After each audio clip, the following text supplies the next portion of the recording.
No,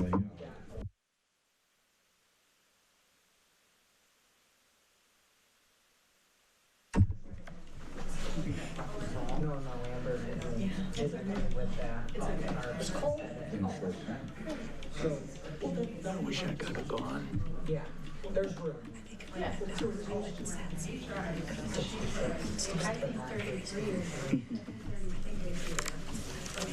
In total. I hope somebody. We'll have Josh Somebody kick from in. the township. I'm picking up. It's a good idea.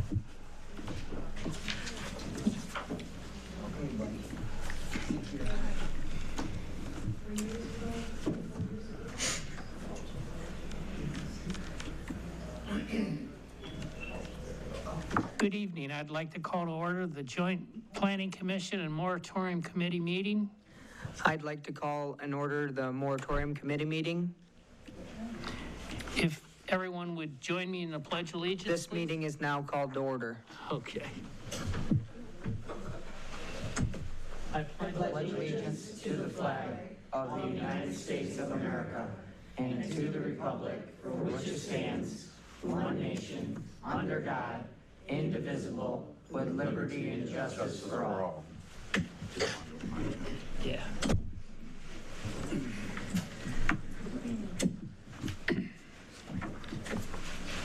First item on the agenda is the approval of the agenda. Do we have any changes or additions? Casey? Then I would look for a motion. I move to approve the agenda. Support. All in favor? Aye. Opposed? Motion carries. The next item is the approval of the minutes. There are no minutes. Oh, okay. And from here, we're going to go into citizen comments. A citizen may state their name and address and may speak only one time for no more than 3 minutes. This time may not be given to another citizen to extend their time. The person speaking has the floor and no other citizen shall speak during someone else's time. During this time, you will be making statements to the board without discussion from the board members. But you are welcome to make an appointment with planning and zoning staff to discuss your comments further. Please keep comments clean and respectful. Hi, Tammy Keeler.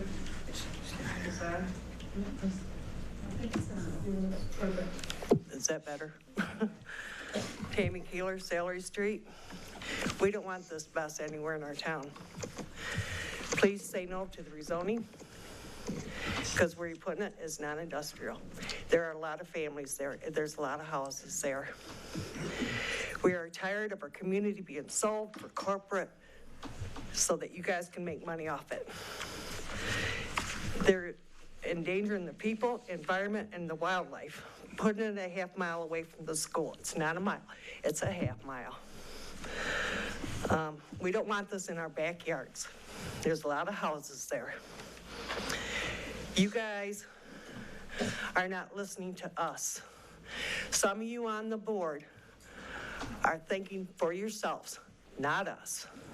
You're not representing us. You're not showing us any clarity in this. There's a lot of dangers here. And I wish that some of you would get it through your heads. We do not want this. We do not need this. It's going to pollute groundwater. It's going to pollute our ground. We've done enough research on this. And plus, if it goes up, you're also putting our fire department in danger, going up there and trying to keep it under control so it don't spread. Think about your citizens. They pay you guys. They are the taxpayers in this town. We do not want this here. We've told you that over and over again, and we will keep on fighting this. And it's gonna get more timid for you guys because we're done. You gotta start listening to your residents. You're not gonna have no residents pretty soon. Put it there. Let's see how many residents you got. Let's see how many kids go to those schools. I mean, I'm trying to fight this with senators and everything else. And I think I am representing most of these people that are here. Don't want it, don't need it. Because one thing's gonna go in, and then you're gonna have to worry about that, what's that communication thing called? Whatever it is. Yeah. Then that's gonna go in. Don't let these guys snowball you guys, thinking that you're gonna get a lot of money out of this. We have done enough research on Copenhagen. We've done a lot. And people don't believe us, but we've called attorneys, we've called senators. I even got a call into the governor. And we are gonna go to Lansing. And we are gonna fight this to the full extent. We do not want this in our town. We do not need it. And why are they going to these little towns anyway? You're vulnerable. They're bluffing. Thank you.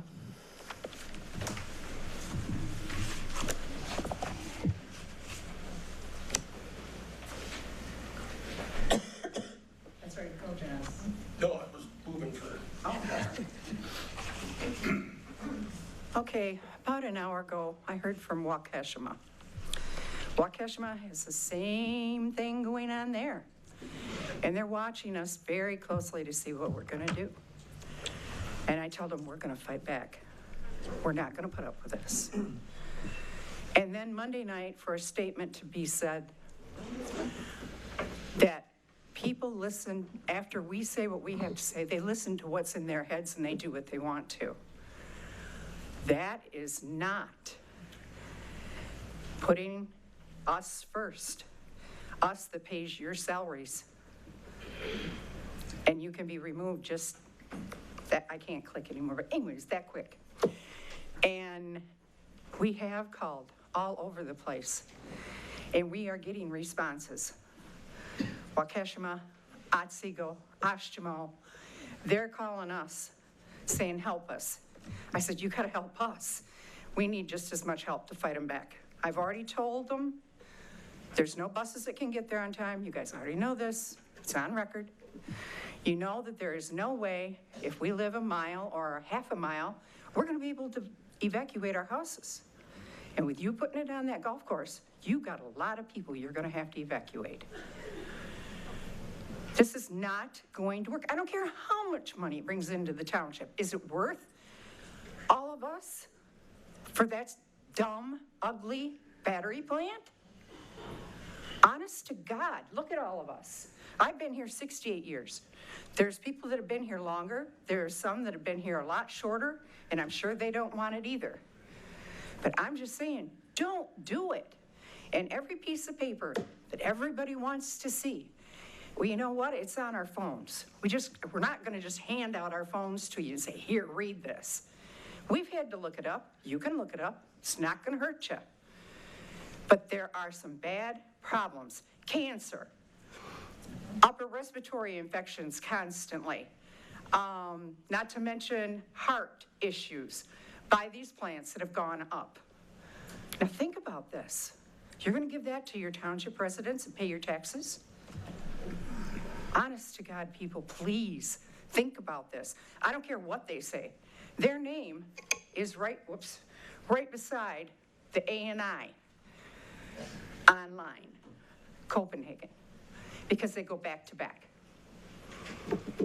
It's a double-edged sword. So please, please think about it. Thank you. Thank you.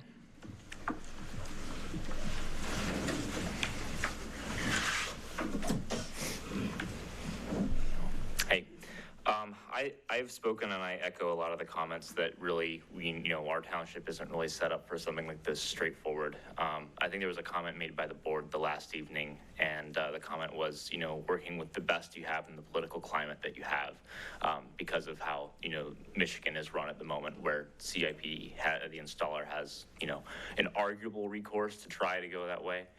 I don't think that's going to be valid much longer, and I would still urge that, you guys should, stand up for your residents and fight as far as what you're hearing tonight. But as far as as far as what you can do to make the best of a best of the situation we're in. I really want to draw attention to the residential impact here. The cold water BESS facility, which was discussed at the last meeting, 100 megawatt facility. This one's almost 400. I think that if this does go in, you should very much limit it to being 200. They discussed that was what it would start at. There shouldn't be a ceiling beyond that if this goes in anywhere in our township because of how close it would have to be to places.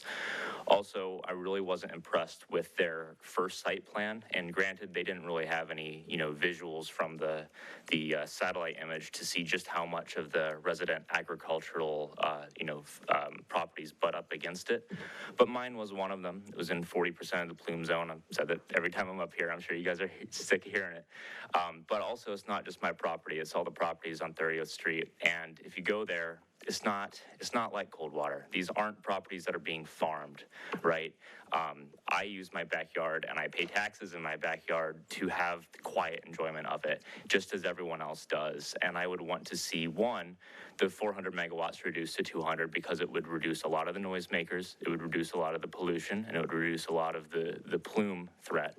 But two, I would want to see in their site plan, I would want to see a solid, not just a tree screen or, in their initial plan, which was just to use my trees to filter off the sound.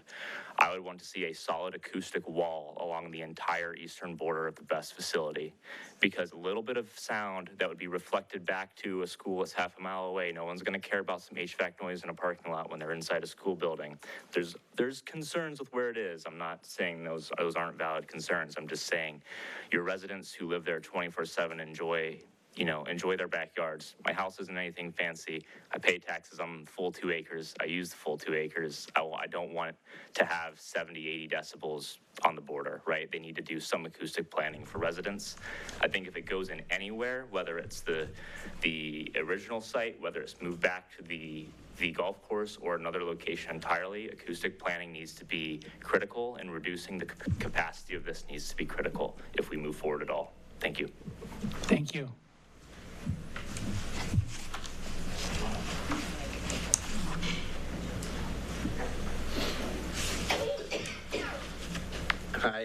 I'll apologize up front because I was scratching this out just now.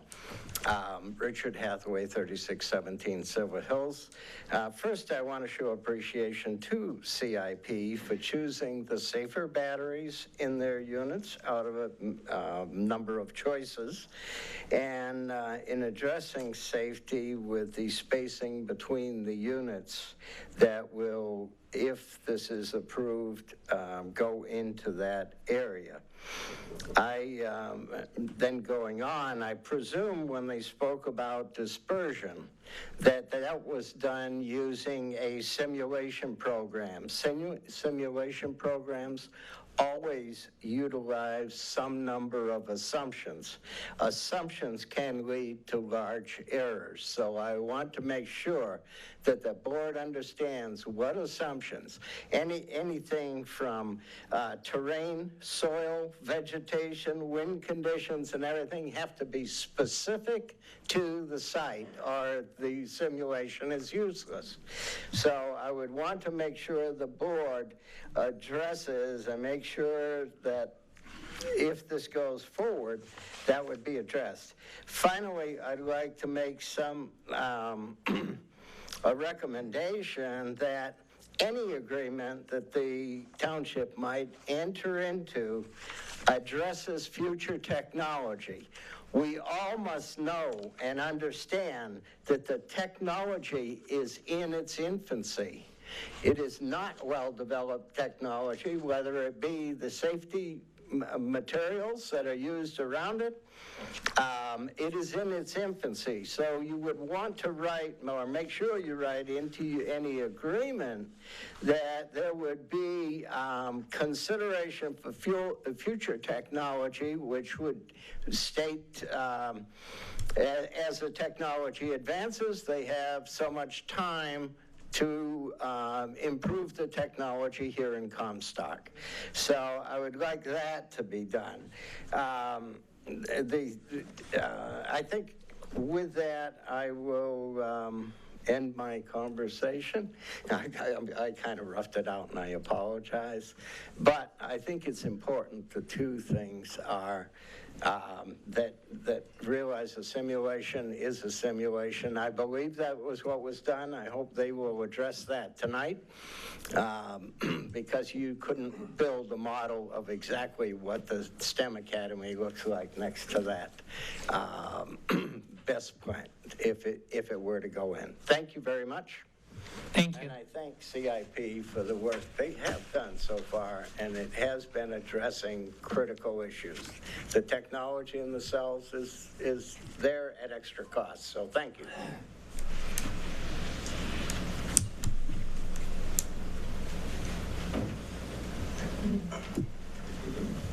Hi, my name is Kelly Ellsworth. I live at 6410 Trotwood in Portage, but my son is a student at Comstock STEM Academy. And I'm really concerned about any kind of battery plant that could be dangerous for the school going in so close to a school. You know, he's only 9. This is his first year at Comstock STEM Academy. We moved him to this school from Portage because it's an outstanding school and it's beating our experience in Portage schools. And I think that's something to be said. Comstock STEM Academy is really a flagship that you have in this community. All the investment that's going into that new building, and to risk that, I mean, I would consider pulling him out of it for this. So I just want you to take that into consideration. Also, I came tonight from his conferences at his school, and so all of the teachers and staff are stuck at the school at conferences tonight if they had wanted to attend here tonight. Thank you. Thank you.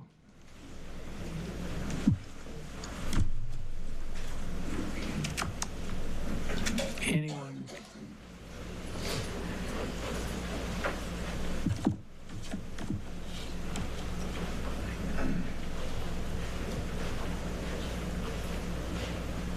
Good evening. Name's Heidi Mullen, Woodmere Lane. I'd like to call attention to a couple things that you may or may not have considered. I've got 35 years behind me in transportation. I've been an owner-operator. I've been a school bus driver. I've worked for the post office. If it's out there, I can drive it. School buses, pretty cool job. I always liked it. I've been manager, driver, aide, pretty much everything that you can be with a school bus. However, this is going in a half a mile to a mile from our school.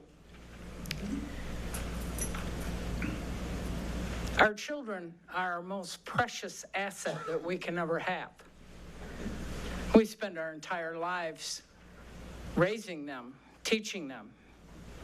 What are we going to teach them now? But my concern is what happens if this BESS goes in?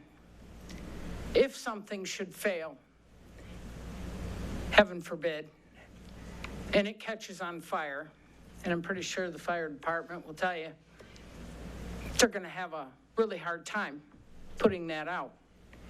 But the other thing is, once it happens, the fire department is called, then they're going to call the superintendent. The superintendent is going to call the bus garage. The bus garage is going to try to call all the drivers back. How long is that going to take? How much toxic fumes have gone in the air? If you breathe this stuff, the hydrogen fluoride, you will damage your lungs. Do we want that for our children? We will not be able to evacuate that school in a timely manner. Our children will suffer from that. And I don't know if you guys have thought about that. And if you really want to know how much time it would take, do a surprise evacuation. See how long it would take. Please don't laugh.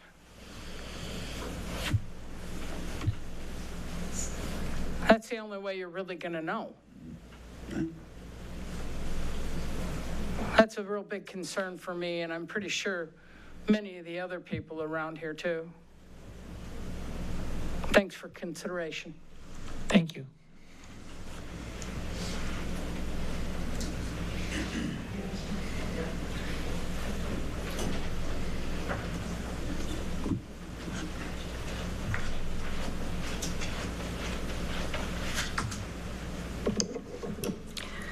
Good evening. My name is Katie Schneider. I am from Township Township. I was here, feels like a couple days ago I was here. We have the same issue going on. We have an out-of-state best developer who is knocking at our door. And we know that anything that happens here will also affect Ashtimo, and anything that happens in Ashtimo is going to affect you guys. We know all the data behind it. We've seen it all. In our case, it is a 260 megawatt BESS system. It is directly next to our home, which is an organic pumpkin farm. Our ordinance, the last version that we were allowed to see, was back in February, and that was wrote by Excuse our me. planning. Please don't talk while she's talking. Sorry. Sorry. The last version of our energy ordinance that we were allowed to see as residents was back in February, and that was wrote by our planning director, Jody Staforia. I believe that there's some connection here in Comstock as well with the original version of your ordinance. There was a summer draft that was found via FOIA that was also worked on by her with developers. We still have not seen that. Our planning commission has not seen it. So to put it bluntly, we're about 1.5 years behind where you guys are. And that's why I'm here. I'm here to learn. I'm here to see what's going on. I sure hope that some of our township board members and our planning commission board members are at least watching online. I haven't noticed any of them here, so I sure hope that they are, to show the residents that they do care about this. We have not called any committees to work on this. We're just kind of there. For those of you who let PA 233 kind of rule how you voted a couple days ago, I'm sorry for that. I'm sorry that fear won over taking care of your residents. You'll have to see your neighbors at the grocery store. They're not going to be happy, and I don't know what to tell you on that one. Thank you, though, for everyone who has worked so hard on this. We have learned so much from all of you. I know how hard all of you guys have worked. I know you guys have been all over the place, talking to every organization you can find, just getting all the information you can. And we're grateful for that. We're in close contact with quite a few of your residents and some of your board members that are working hard on this. And we're just grateful for you guys and all the work that you've put in. And I appreciate that you have this tonight, and we hope to have some more answers. Thank you. Thank you.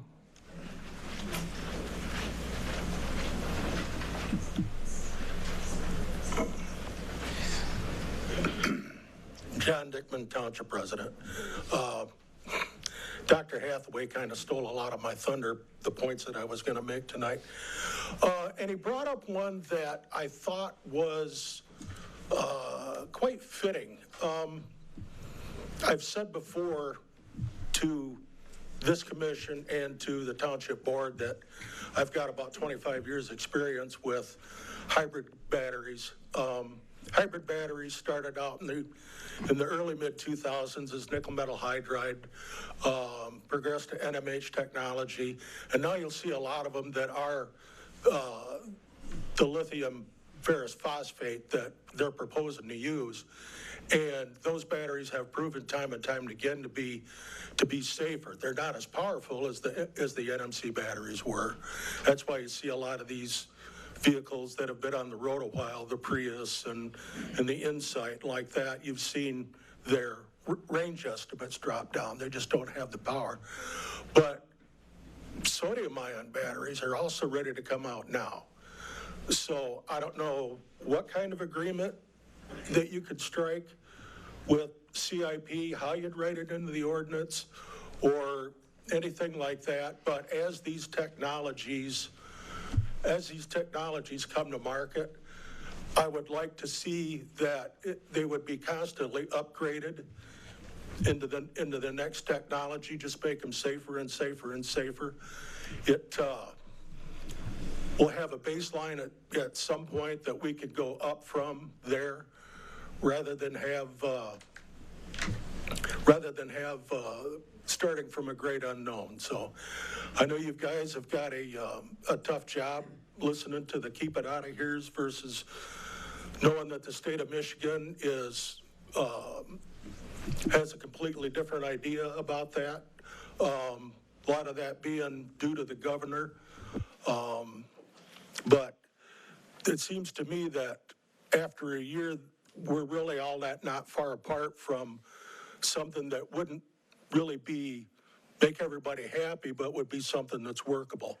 And I gotta appreciate the guys that the Moratorium Committee and the Township Board and the Planning Commission, I gotta recognize the effort that you've put forth on this. Thank you very much, and good evening. Thank you.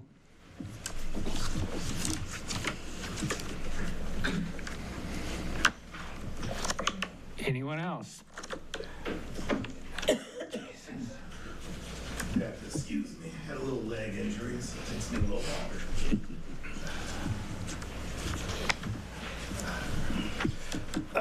My name is Gene Wright, 2409 Sunsprite. I have a daughter that goes to STEM school, and we were just at the conferences as well. And that's basically all everybody's talking about, teachers, students. I mean, they're too young. But a lot of the parents, and they're scared. They're just flat out scared. They, the ones I was talking to, if it was to go up next to the school, might pull the kids out because, that's a horrible thing. If that thing was to go up, the air is destroyed, the water is destroyed, the land's destroyed, all the property values are destroyed. Your entire tax base is gone, and it's replaced with a Superfund site.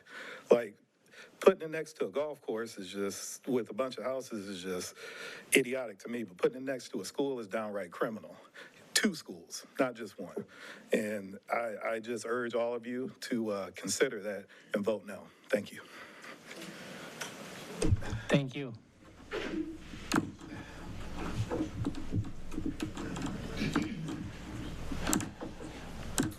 Hi, I'm Dale Rudd. I just want to repeat something someone said last week, that this is not anti-progress, it is pro-safety and community. We also need transparency. I don't know what the benefit to us putting the BES in would be. I want to know why it's good for us and who is trying to convince us, from whether it's any of you or the board. I don't know yet, so I don't want to misdirect any of my anger. But I do want to know, as a citizen and a parent, how does this benefit me? How does it benefit my neighbors? How does it benefit my kids? I want them to go all the way through school here. I don't want to move. I just moved here. This is really, really serious to us. I don't know, I don't know how to get this through to anyone. So if you can let me know who else I need to talk to. I'm kind of frustrated that we're at this point where the moratorium is not being extended, if I'm understanding that right. So if nothing ever happens, no accident ever happens, across the state, people don't want BES. People don't want BES. It's not ready. So if we want to sell our house, if we want to improve our schools, it's not going to happen here. All that work that we've done, the new STEM Academy, trying to change our reputation, is just going to be gone. This devalues everything, and we are worth more than that. Don't stop. Thank you.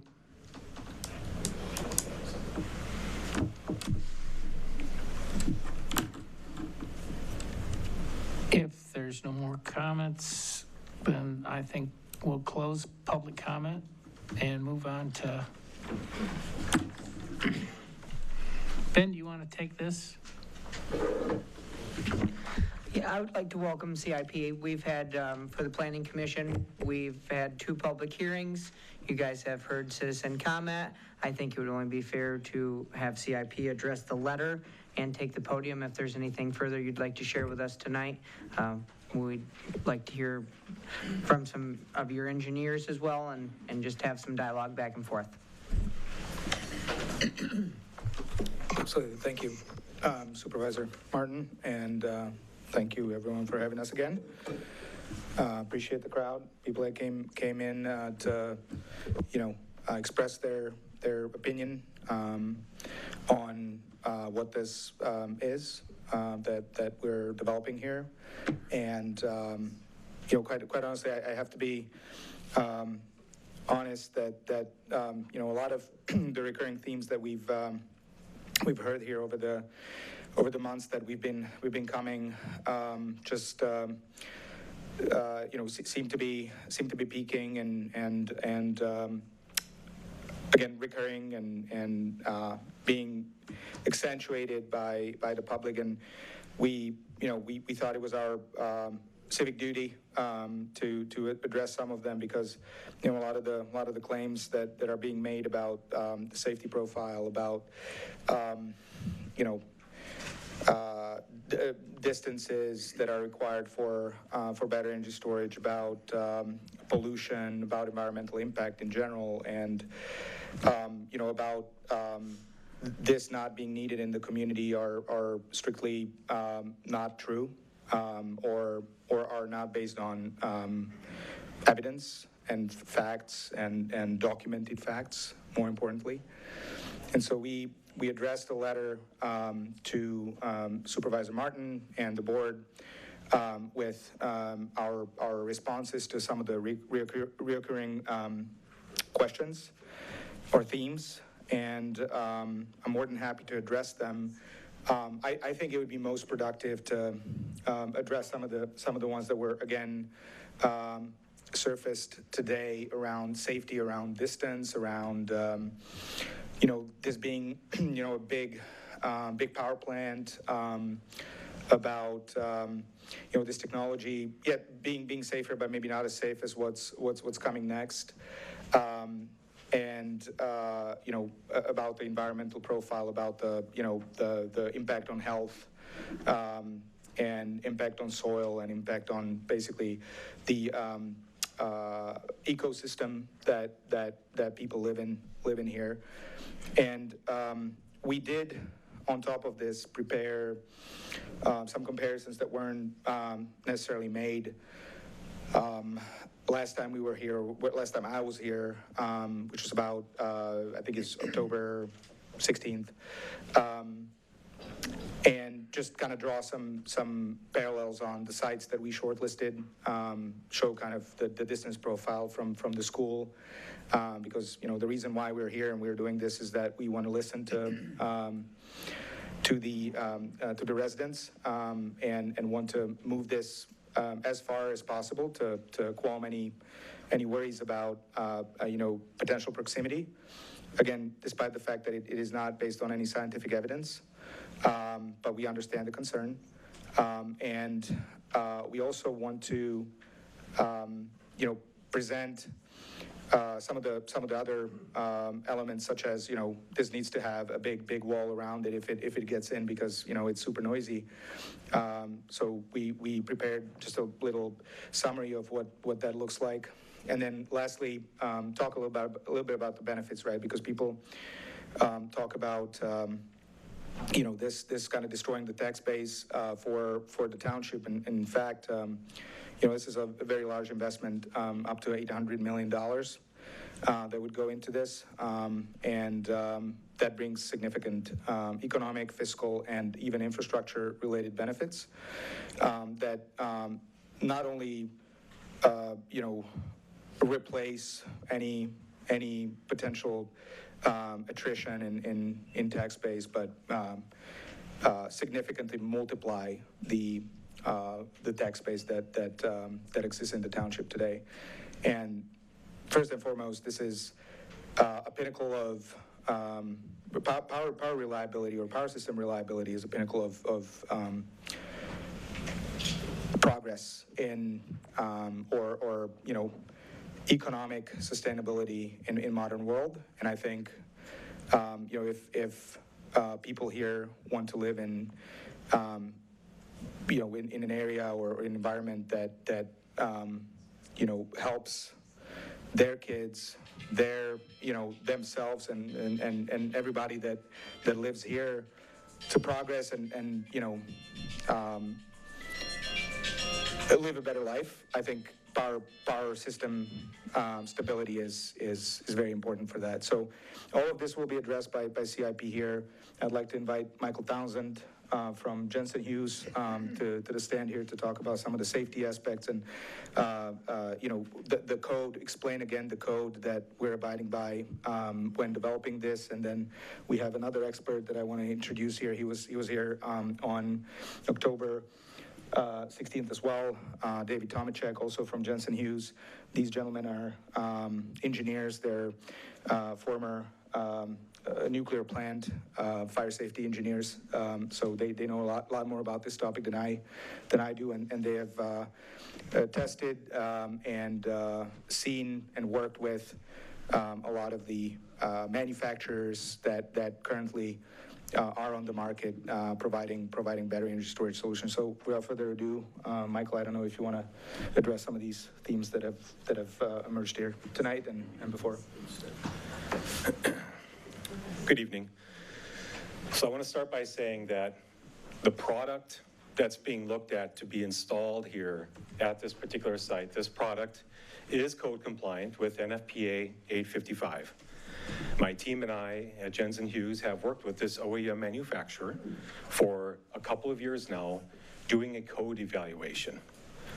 Furthermore, once the technology is looked at by a client of theirs, for instance, in this case, CIP, my team and I have been hired by CIP to then go and do what we call a site evaluation. So with the OEMs, we do a product level evaluation of the code. And for the site, we do a site level evaluation of the code.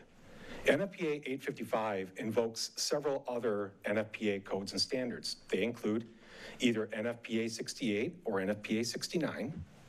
Those have to do with active and passive ventilation systems that are required on the energy storage system. In this particular case, the particular technology that they're looking at with CIP has an NFPA 69 compliant system. It has an active ventilation system should something occur. It actively ventilates so that there's no gases or pressure that builds up inside the container. Additionally, NFPA 70 and NFPA 72 are also mentioned in the code. My team, along with the OEM, has produced documentation, provided it to CIP in this case, that the particular BESS is code compliant with NFPA 70 and 72 detection as gas detection, fire detection, as well as National Electric Code. What does all this add up to be? A lot of what we're talking about here in this code evaluation is a level at which is considered, let's call it 0. In addition to that, there's best practices. It was talked tonight about the plume study. The plume study is not required by code. The plume study is something that was actively done by CIP in order to ensure that any gases that are released are below the thresholds that are set forth and do not leave the site. That's number one. Number two, it was talked about topography and the site itself. This particular site has had a plume study and looked at the site conditions there and around it and prevailing winds and weather. That comes from years, decades of meteorological data that's assembled so we know what's going to happen and where. So outside the site boundary, you're talking diluted and several hundred feet up in the air, if not more, to the point where, as mentioned, it is a computer model. The computer model no longer, there's nothing to detect. There's nothing there to detect. The detection ended inside the site boundary. Would you like to add anything about code? Not about code. Okay. Yeah. Specific safety? Specific safety, sure. Yeah. So to build on what Michael's been saying, the code is the code. Folks build the building codes, fire codes, planning and zoning codes all the time. Where BESS is interesting in that realm is that the codes haven't quite caught up to the technology. And so there are those best practices that are available to folks. What CIP has done that may be different than a lot of other installations that have occurred across the United States is they've engaged folks like us who are not only code compliance folks, but also risk managers. So they understand, for their own purposes, a lot of the questions of, well, how often do these events occur? What mitigation technologies are there? If the fire department is going to respond, are they capable? What does that look like? Do they need additional resources? And we've helped them with those particular questions to get to a place where both themselves and hopefully the town and the residents feel comfortable that they've had those issues addressed. We don't presume to assume the risk for other people. So that falls to you folks and to the residents to try and figure out amongst yourselves. But we will give you all the information we have available. We're free and open with it. And whatever technological issues you may have or questions about emergency response, those kinds of topics, we're here to provide that information to you. Mr. Chair, may I was just curious to hear your, did you guys speak with Carver? Yes, sir. I was just curious, just as far as like residents mentioned moving the puck down the ice as technology advances and things like that. Is there any, what's your overall review of that, and what were your thoughts? Is there any hope for their future by the time this project is actually online? Maybe not even, I didn't want to just use that technology as an example, but the point being was just something other than let it burn. Yeah, so the strategy here is, again, let it burn is very generic because the unit itself is doing things actively to help prevent anything further from happening. It is working on its own as we have a perimeter that's probably set up, we have incident command that's set up, and we have operations and maintenance folks that are established, that are there, that are addressing the situation accordingly. So it is a symptom-based sort of response to know what's happening, where are things going, and what are we taking for proactive steps from an emergency response standpoint. From a technology standpoint, there's a lot of new technology that's out there related to energy storage, but it takes years for technology to make it to market. This is grid scale energy storage. Some of the technology that's available today for purchase, and in fact what CIP is looking at purchasing, if this site were to come to fruition, has been on the drawing boards for several years. Specific to Carver's and their technology, we talked, David Tomachek and I talked with them yesterday on the phone. I understand the technology. I understand what they are looking to achieve, but there's no testing at all to support that level, that product on use at this level. An example, think of a battery cell as a size C battery. Then you think of a module as a drawer full of batteries. And a rack is a tall cabinet full of drawers. Carver has only done an assessment as far as a drawer full of batteries in a CLAN container. A couple things with that. One, it's free open airspace. There's not a lot of free open airspace in a BESS anymore. You don't walk into a BESS. That's by design. 15 years ago, 10 years ago, you could walk into an energy storage system. That's by design. That doesn't happen anymore. You just replace them from the outside or you do work on the outside. Carver has not had the opportunity to upscale that testing.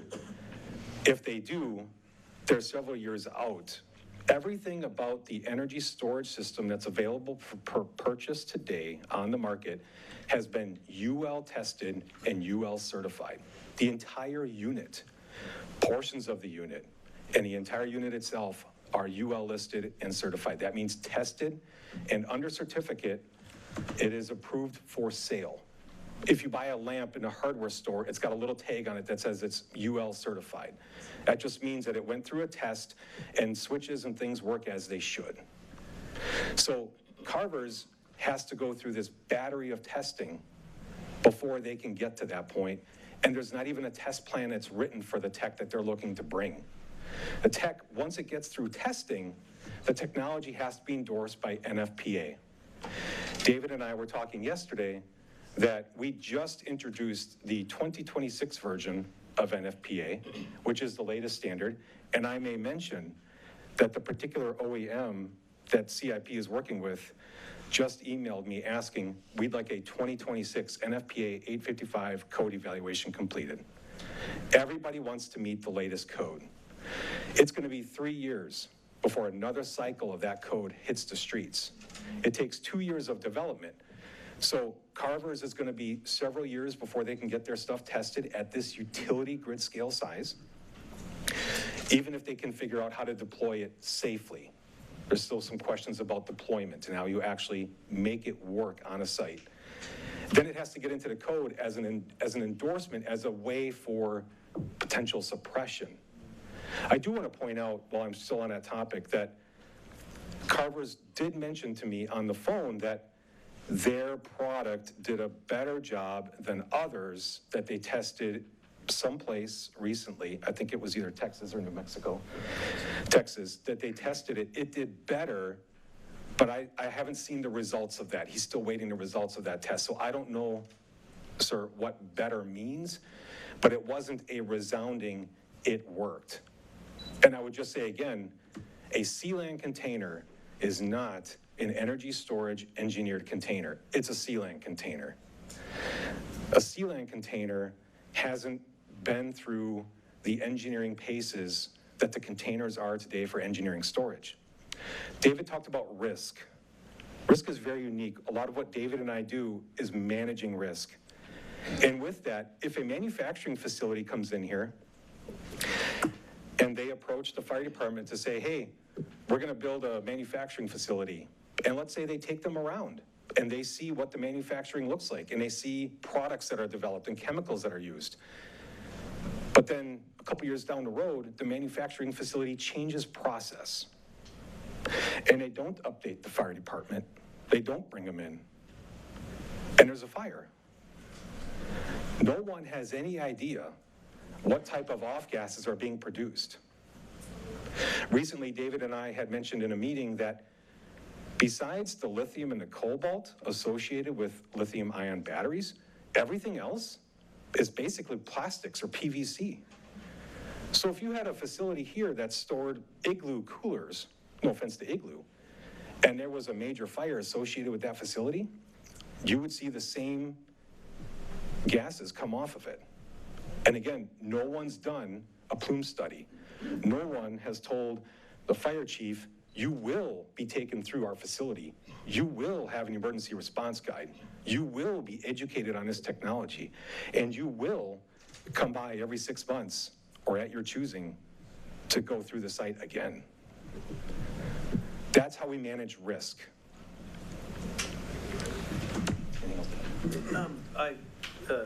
To answer some more of your question, when we were talking to the Carver folks,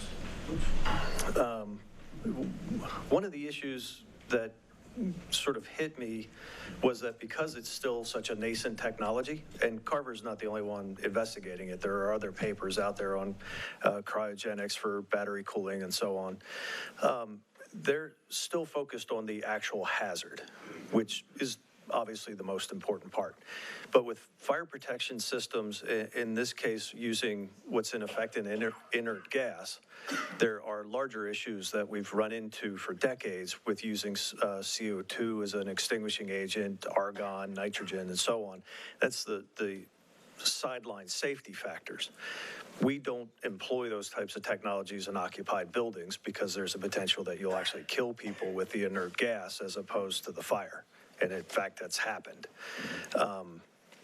Obviously, in this case, it would be out in the open environment. There'd be dispersion capability, et cetera, but they've not looked closer at what the firefighting response would look like. And right now, the technology is manually deployed, which necessarily requires a firefighter or some other person to carry that gas and deploy it on the unit. So you're now placing somebody at risk to solve another risk. And what that risk balance looked like hasn't really been looked at very well. So we can't advocate for something that we don't know the baselines for. And that's fully agreeing. The technology seems to be viable, just don't know what it's going to look like once it's finished and workable. Yeah, and when I read about it and watched some videos, the cooling was interesting, but now the drawers, and some of us toured a Best facility today, and you think of an open container and you think of these batteries that can be cooled, but the drawer, the modules being in there. So I do understand how would that cooling mechanism even penetrate those modules to be able to even do any cooling. So I did understand the cooling in the tax, cool it down, kind of mitigate thermal runaway, stop releasing the gas. But after seeing modules, I do agree it would be hard to do that. But we did get a tour today to see the cooling with chiller and things like that. Yep. Do you have anything to speak to about the chilling and the cooling of the modules? Well, again, as you just mentioned, it's a very tight area inside of an energy storage system today. And David and I were talking yesterday, that's where that full-scale fire testing comes in. All units, all energy storage units today have to go through full-scale fire testing. That means basically, the propane burners that you use to burn weeds and things of that nature, that's what they put inside the BESS. They're going to start it on fire, and they're going to make this thing burn to its fullest extent. It gets back to the engineering piece of it. So all that information is taken into account when I produce engineering documentation required by code that can support the site layout, the distances between them, and things of that nature. The full-scale fire testing that I'm talking about related to Carver's and air technology, as David mentioned, deployment's a little bit challenging, but we want to know at some point, what does that technology do? How does it really penetrate into a module to penetrate a single cell? And again, we don't know how long the fire is going to last. It's kind of unique in that way where it could be very, very short duration. It could be a little bit longer duration. This is why we prepare the fire department to make informed, educated decisions about their reaction to what's taking place. Can you speak to the chilling in the system that would be in these containers to chill the batteries to prevent things like thermal runaway? Well, there is a liquid cooling system that this particular unit has. So there is a cooling system that keeps the batteries are fat, dumb, and happy around 75 degrees Fahrenheit. That's just where they like to operate. So in the wintertime, we actually need to kind of keep things at that temperature. So on a cold winter's day, it might be a little bit more warming than chilling. But the batteries do generate heat, so a lot of times the chiller is going to be the one that's working. There's a skid at the bottom, and it's a liquid coolant that flows through the battery energy storage system itself. And closed loop, yep. So it is a heater chiller then? It's not just a chiller, it's a heater chiller? Mm-hmm. Interesting. Again, are those Dimplex or? I don't know off the top of my head, sir. I'd have to get that answer for you to be sure. Yeah, but it's similar to what you have in the house when you have closed loop heating, cooling by a, liquid. Yeah. Mm-hmm. Yep. Same principle. Thank you. Sure. Chief? Can I? Yeah. I got a question for you guys, if I don't mind. Sure. I just would like to address, since we're talking about the Carver ELSA technology, the application into the ventilation system. Because that's one thing that kind of triggered when our conversation with Carver the other day. So if, not to put you guys on the spot, but if you could, the application into a ventilation system for that technology, since it isn't a fixed site. Oh, sure. So one method that's fairly common in using inerting systems is to apply it through an existing ventilation system. So you feed it in through the supply side, it fills the room, oftentimes it'll recycle, things like that. It's used not just for fire protection, but for preservation of artifacts in museums, oftentimes in record storage, things of that nature. In this particular case, ventilation is effectively a once-through kind of process. So the ability to hold a coolant, in this particular case, a cryogenic version of CO2, the testing that's been relied upon at this point is basically application of what they call cryogenic snow. It's solid form of CO2, pile that on top of the object, super cool it works great. The technology that Carver's putting forward sort of relies on holding that material local to the unit. But with the best units, they actually flow through air in the process of ejecting any of the hazardous materials and diluting it as it goes up and out of the unit itself. So in effect, as it's generating the protective blanket that Carver's working toward, it's actually removing that gas and potentially accelerating the thermal blanket that it was trying to create. So again, to reinforce what Michael said and help the chief out to understand it, it's effectively attempting to work the best unit is working against the suppression technology. Until the full-scale testing is done to see how that interaction really works, it's hard to say what that's actually going to look like. It's a tug of war. Yeah. If I may, for just a moment, David and I, like I said before, I've worked in nuclear power. Nuclear power does utilize CO2 suppression systems, not anymore, but they still have them. That needs a soak time. So to David's point, if an electrical equipment room is protected by CO2, there's a fire, the alarm goes off, you have so much time to get out of the room seals up, the ventilation turns off, and the CO2 deploys as a gas. And it's held in a soak time for a certain amount of time, 15, 20, 17 minutes, whatever the case may be for that particular site. What we're doing here is we're talking about a solid CO2. And as I mentioned, the particular unit we're looking at is compliant with NFPA 69. The active ventilation is starting. It is doing its thing, and you're working against it by trying to achieve that soak time that's difficult to do. And that's where the full-scale testing comes in, sir. It made a lot more sense seeing the units as the drawers rather than standalone batteries. That helps a lot. Thank you.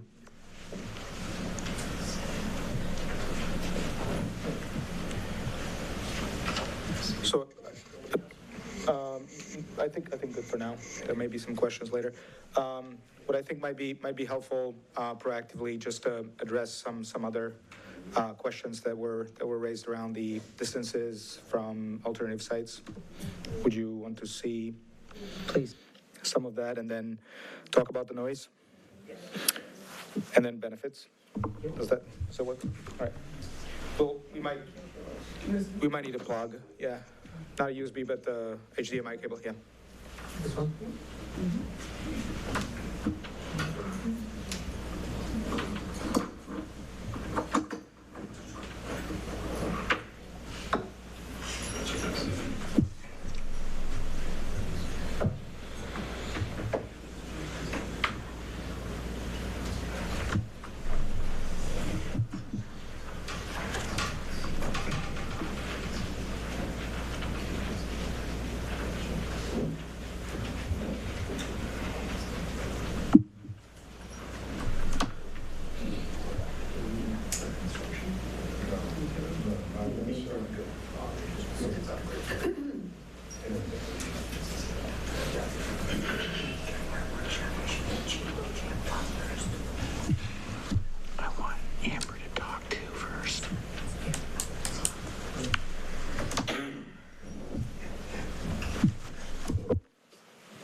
Yeah, I can.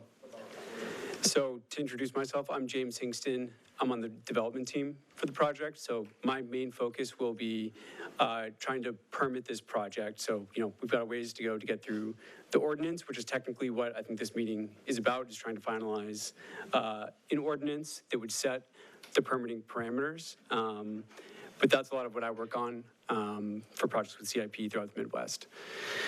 So when we were last here at the meeting that Jan mentioned about a month ago, we presented a few alternate sites that we had looked at. And this was based on feedback that we had gotten. We were basically asked to go back to the drawing board, find sites that were further away from the school from what we had originally proposed. And the two that we found that were the most viable were the two options listed on the screen here. So on the left in pink or purple is the Beck's site. This is currently a gravel operation. And so while it has the space, it is an industrial use, there were a lot of challenges that are inherent to that potential site that made the decision for us a lot easier to view the Hickory Ridge Golf Course as much more viable. So with the Beck site, you are much further from the yellow square on the screen, which is the point of interconnection. That's the existing Jaguar substation. That's what's driven a lot of our siting considerations is we're connecting to the grid through that substation. That substation is already existing and operating. We are going to, wherever we build this project, we are going to have to build the transmission line to get back to that substation. So when we've looked at overlays that have been really far away, that's kind of been our feedback is, we can't build a transmission line that cuts through the whole town, through countless backyards and things like that. So the Beck site would require a gen-tie or a transmission line that goes through a residential area and then has to cut across an existing north to south transmission corridor, which is not clear that we would be able to get the permission to do that or could technically build that. The site itself, again, I mentioned, is an existing gravel operation that would require a lot of reclamation. That it's not clear exactly what that would even entail because there's no reclamation plan on file for that site. And so to turn that into a site that's viable to build a new development on, it's not even clear to us that there's an actual path to do that. The Hickory Ridge Golf Course, on the other hand, is pictured in green. It's 140 acres. And so to show it here, we've shown that because of the size of the Hickory Ridge Golf Course, the 140 acres gives us a lot of flexibility with how we can build and design this battery facility. We talked last time about some options we could do with community benefits with the land that would not be used, but we wanted to show here that compared to the only other option we have, the batteries themselves could be at least as far away from the two schools to the north there at 3,300 feet each, with additional room for flexibility on the golf course, while the Beck site, with all of its constraints, has essentially no flexibility based on the buildable land that we think we would need. And so we just wanted to kind of refresh why it is that we're looking at the golf course as the most viable secondary option. And again, the transmission line going from the green area to the yellow area, being cleared, not going through residential areas is a huge part of that. Any questions for James? Yeah, and if you could just hover your mouse over potentially the first proposed site so the residents can see, and that would be the letter through the state siting process. Yeah, so it's the cleared area where the mouse is, on the top part to the right of the yellow substation. So we're effectively moving by 1,200, 1,300 feet? No, more than that. We would be moving more than that south, and we. So it's like 1,600 feet or closer to. Of how far it'd be moved. Yeah. And again, over half a mile away from the schools in this proposed alternate site. You've done the work of showing us the school side. I think there's also residential concern about how close it is to homes. Do you know roughly ballpark, like what that looks like as well if you were to use the golf course? Yeah, we don't have it on this particular. We had prepared it last time we were here on the separate layout, so the numbers may be slightly different, but. We have placed it elsewhere, but effectively, the distances are here. And that is from That's from the northern areas, so but. This is basically a little bit closer to the school, but again, kind of, there's substation in between, and here you see the other proposed side and layout, much closer to the school. So again, there's flexibility, but we're committed to maintaining those setbacks. This site has tree canopy, so it is very malleable. so we can put it, we can put it at an angle, to maintain the setbacks, so that, there's no concern. I mean, we're talking about, three football fields here, in terms of distance, so it's quite a distance, from any residential property, so. The visual that you showed previous, without the additional, the 3,300 feet, is that, I'm just curious, did you move it because you were trying to, again, like, be more sensitive to the school, or is that just a better location for you further out? It's actually not, because now you're getting closer to the railway and the road, right? We're still maintaining the prescribed setbacks that are 330 feet. That's the only recommendation. It's not a requirement, it's a recommendation by EPA to keep these. So it's more in the public eye, but this is not perfectly placed. This is a concept. We can work with the area. The top portion is better, because you're screened away. If you know the vantage point from the clubhouse there, you can't see the top part, right? So you wouldn't be able to see anything. So realistically, we're looking at an illustration of anywhere from 2,000 foot to 3,300 that you'd be able to accommodate with that site. Yeah, I would say so. I mean, depending on what the sensitivity is, we can go completely behind the trees, make it not visible at all. If we need to go further, we can make it. I think this is pushing it a little bit, but we can do it, right? And again, we would angle it, and this has all 400 megawatts in and all that. So there's ways where we can split them and make them sort of in a V shape, or we're creative when it comes to this. So we could actually make it an L shape, right, around those edges. It just depends. I think the intuition in the first design, or first proposed area was, we walked the site and you couldn't see it. So that was, you couldn't see it, you couldn't hear it, because you wouldn't be able to because of the tree screens. So, and we can talk about the noise now. Yeah. Because that's kind of a good segue, and talk about the measures that. Yeah, and we also had actually gotten a question just sitting down here that it might make sense to jump in now with, was a question about what staffing looks like to monitor the sites while they're operating. And so typically for a 200 for a 400 megawatt project, we would have probably what it amounts to 2 to 4 full-time employees doing operations and maintenance work at the facility. They would not necessarily need to be there every single day, but at a 400 megawatt facility, there's going to be a lot to do that they will be there essentially all the time. We toured the Coldwater site today, and they have 2 full-time folks there, Monday through Friday, 8 to 5. For 100 megawatts. So, and they said that came from, honestly, just from experience in operation, right? Like, initially it wasn't necessarily in the plan, but as you start to realize the workload that's there, it's like, hey, it's more cost effective to have folks here. Yeah. And that's very well what this may look like. Yeah. You try to have, so with this one in particular, it's interesting because we have 4 projects in Michigan, so there is a way for us to have a bigger staff, or all of them kind of centered or nested somewhere around like an hour drive.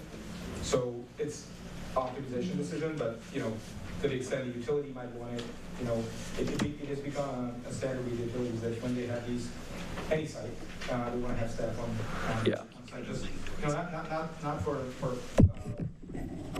troubleshooting purposes, but for checking on stuff, repairing, and there's these things, you can have ice on this, you have to remove it, right? And so instead of sending somebody there, they're already there, so. Yep. Mr. Chair, may I? Yes, go ahead. Attorney Thaw, I have a question. As far as when it goes to special exemption approval, can there be conditions put on the special exemption approval that requires dedicated staff during maybe operational hours or business hours? Or I can say that when we did show up to Coldwater to see boots on the ground right then and there, I think that all made us comfortable. That would be one thing, I think. And then we get into the talk of maybe some local job creation for people locally to. I mean, I won't go against myself if I say that we've seen it.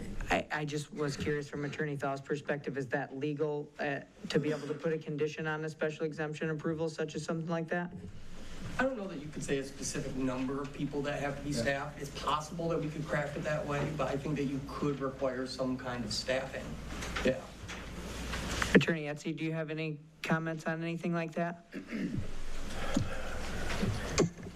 Under Michigan law, any conditions that are imposed on a special land use have to be reasonable. So as long as they're reasonable and would be upheld as such, they would be valid.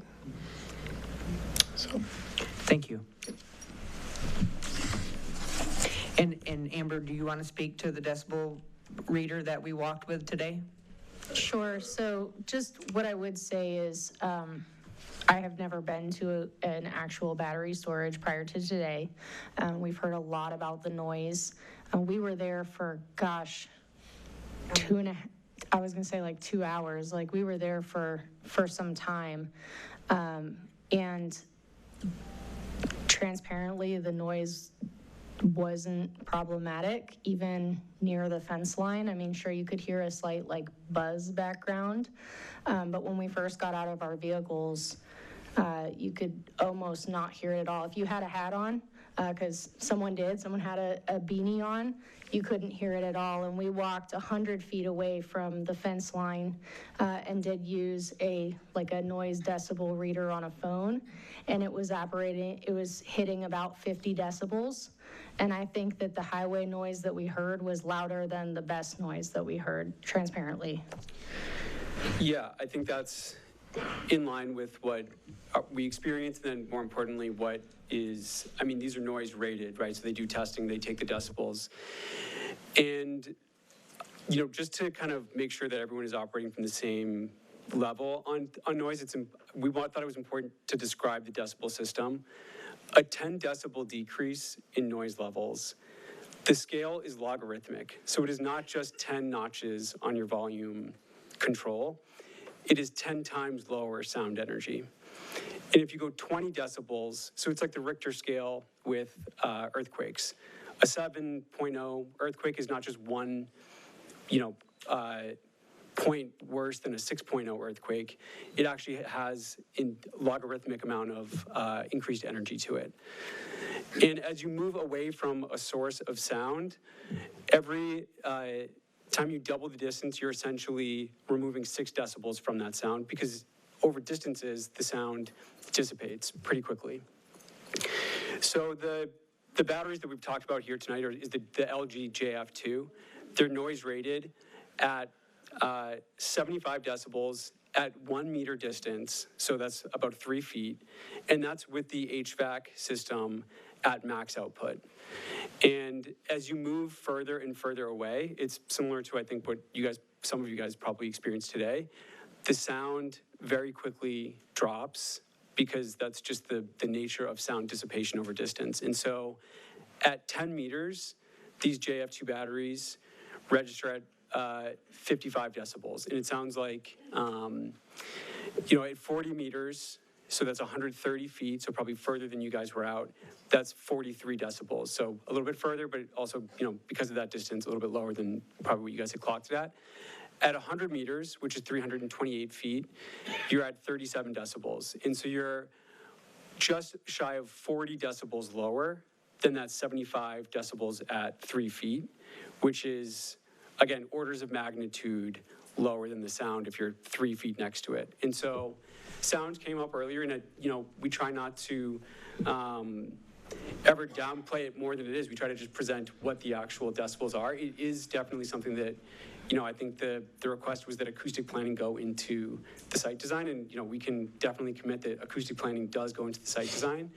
And maybe to bring this back to, again, the ordinance that, we are here to be discussing tonight, the ordinance for every project, not just ours, does include a sound requirement that's 55 decibels. I believe it's at the property line, any property line that's non-participating in the project.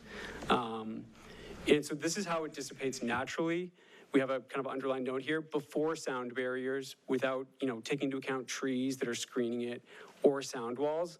So, depending on how a site is designed, what is surrounding it, how close different receptors are, we do always, take those things into account if they're needed. If we have a site like the Hickory Ridge Golf Course, where we're going to be surrounded by trees, nobody can see it, and there can be trees that surround the whole property, we're very confident that there will be no sound impacts outside the property. As part of that, I think a very important thing to mention is that, as Jim said, when we do this modeling, we'll take the receptor points, which are typically buildings, inhabited buildings, areas where people gather, and we'll, to Dr. Headway's point, we'll do a simulation, but then, we'll do actual testing with all the barriers that are in the way. Typically, when you have natural tree canopy, that already reduces dead noise quite significantly.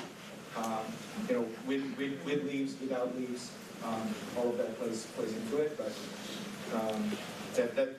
that is going to be part of the application. Yep. Anything else on sound before we move forward? Jerry? I would like to ask a question now. Originally, when you came here, you talked about a maintenance person being like 2 hours away. And I can say that made me nervous that a person, if somebody went down there, they would send somebody from the fire department because there was alarm, and it took 2 hours for someone to come down there, and that made me nervous. I was really pleased with the facility that we went at today, that somebody was on hand all the time. And also the person that was there, he told me that when the alarm went off, they immediately went over and checked it out, and then they would turn it off. So, and it would remain off while, a fan broke down, a cooler broke down, or something happened, so there would be alarm. And did he say that it shut itself down, or they shut it down? Do you remember? They had all data points. I don't know how many modules were in the container itself, but each module was monitored, and if one module out of the many in the container were showing a sign, they could shut the whole thing down.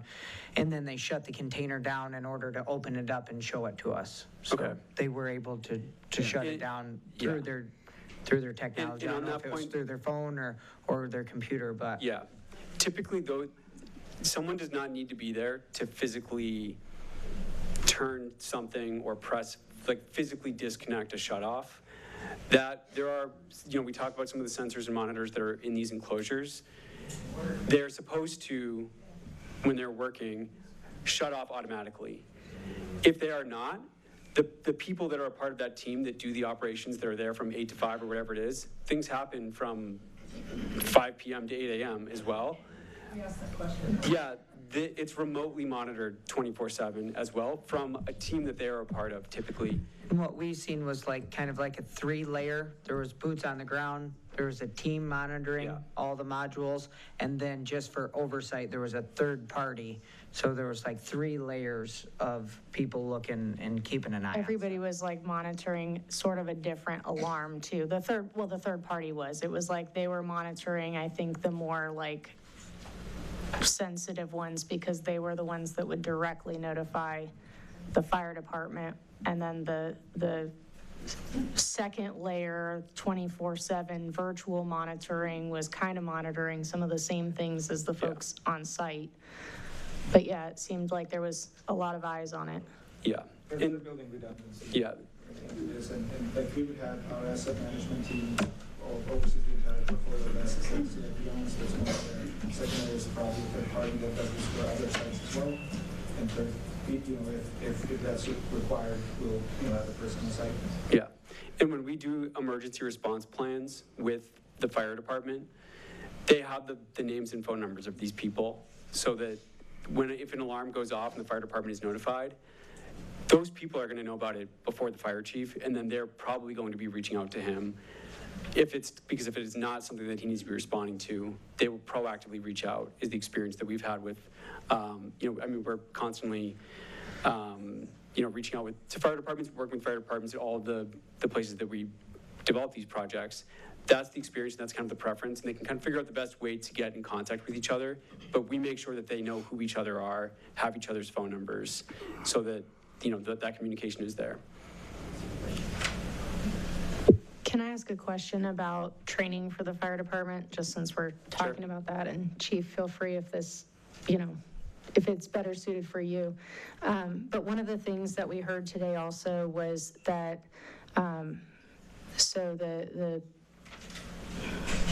owner, right, the company, the company that owns that BESS system provided training for the fire department no less than one time annually, but then in some areas where they have BESSes, so I think some Texas ones where they have more of a volunteer-based fire department, and so the turnover rate is higher, then they would have those trainings more frequently. So is that something that you guys would look, a practice that's similar for you? And Chief, what would that look like? We've gotten a lot of new firefighters lately, I feel like. So, what's the frequency that you would feel would be appropriate for our department?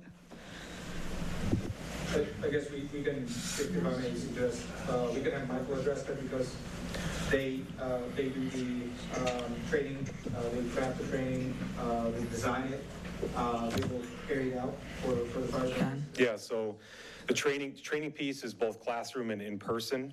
So there's basically, essentially.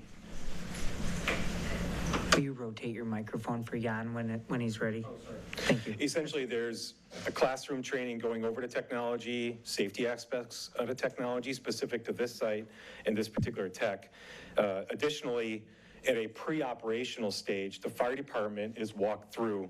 That was mentioned at the last meeting, where fire departments walk through and they literally go through the emergency response guide or the emergency response plan, and they just go through verbatim, like, what does this mean? How does this work together along with the site and operations and maintenance?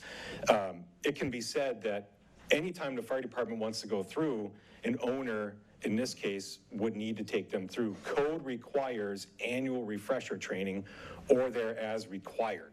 So as required is, maybe if you have a high turnover, you want to address that. If you have a low turnover and there's been no changes to the site layout, anything like that, the chief may elect to not go through, but just that one time a year.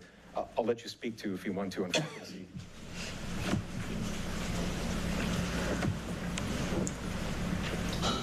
Generally for these annually, initial training then annual is a good setting. We have a core full-time staff, command staff, and we're supplemented by part-time and on-call personnel. So we have worked with businesses or community to do refresher training. We're like, hey, we haven't done this in a while. We've declined the yearly. We've also increased it. We're having good relationships to it. So a lot of times it might be like, hey, we have a solid group that needs this. If we couldn't perform it ourselves, we would meet with the staff, arrange it, and never had any issues. Generally speaking, they want us in, they want us to mitigate their emergency, keep their operation going, so it's never really been a problem.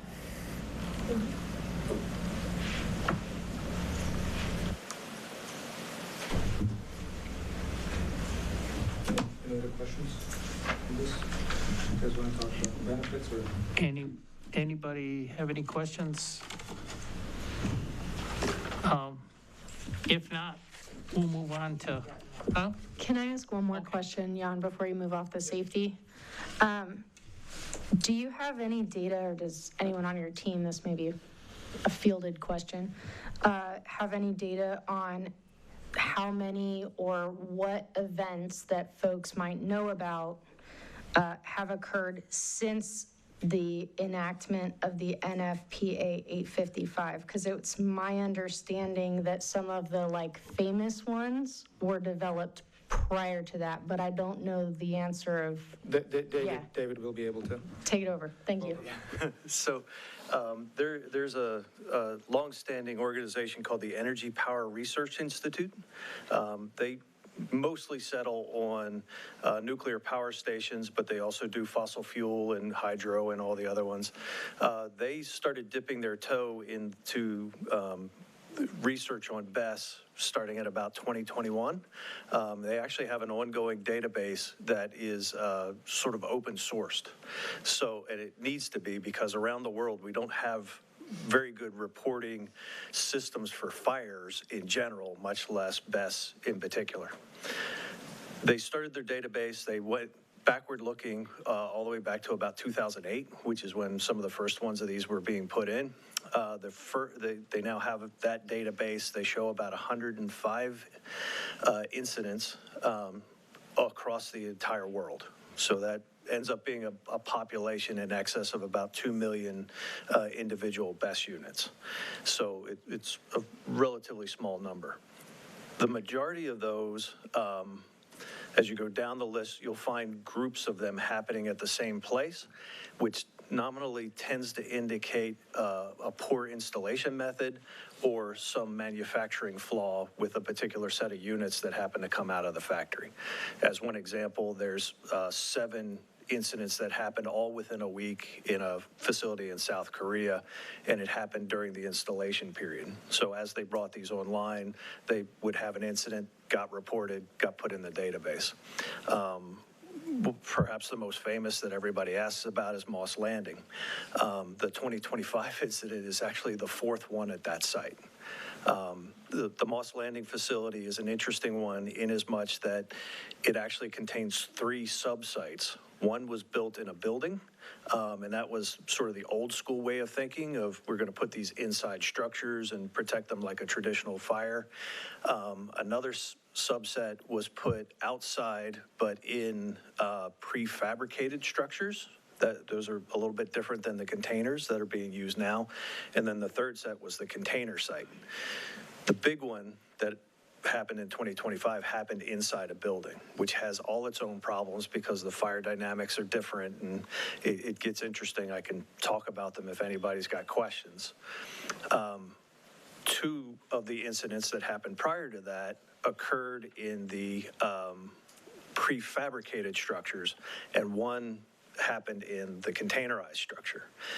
In the container section, that one happened during startup. Again, it was a poor install that led to the incident. In the containerized one, or excuse me, the prefabricated structure, the available public information doesn't actually give what the source problem was. So we don't know what that looks like. On the whole, in the United States, over that period from 2011 to current, I think I sorted them out, and it turned out to be about 53 incidents. And the majority of those were in older technologies during the startup period. That database also includes small UPS systems that are put inside buildings for replacement of generators or taking over computer systems. Yeah, effectively. I mean, we're talking units the size of this stand as opposed to a full BESS. They also include the manufacturing sites. So you go through that same list, about 6 of them are at places like Tesla and LG and all that during the manufacturing process where a unit happened to go thermal runaway during the manufacturing development. So what that all boils down to is there are in the United States, there's between 3 and 7 per year across the entire United States. And again, that population looks to be about 1 million BESS units right about now. So it's quite literally 1 in a million kind of event. Yeah. Do they grade those events? They don't. They score them? That's also a problem with the database is no, unfortunately, they call something a fire when they don't discriminate between actual fires that might have happened in, say, a ventilation unit or the computing system versus a thermal runaway in the batteries themselves. So it's hard to discriminate unless you dig really, really hard to find what that root is.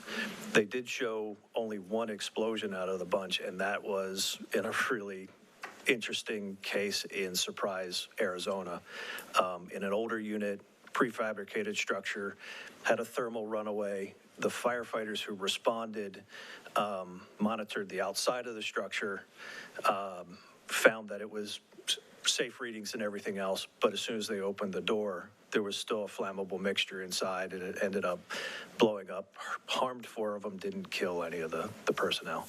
It's now one of those famous lessons learned that we don't do that anymore. Does that answer questions? Any others? Could you actually include Joseph? the annual rate of incidents as more have been deployed? Oh, yeah. It's also something that fell out of the data that I wasn't actually expecting. Pretty typically with any new technology, the more units that you put out, the more events eventually happen. You also expect that as systems get older, the length of service for that unit affects its propensity for fire or thermal runaway or whatever it happens to be. In this case, the numbers have stayed steady.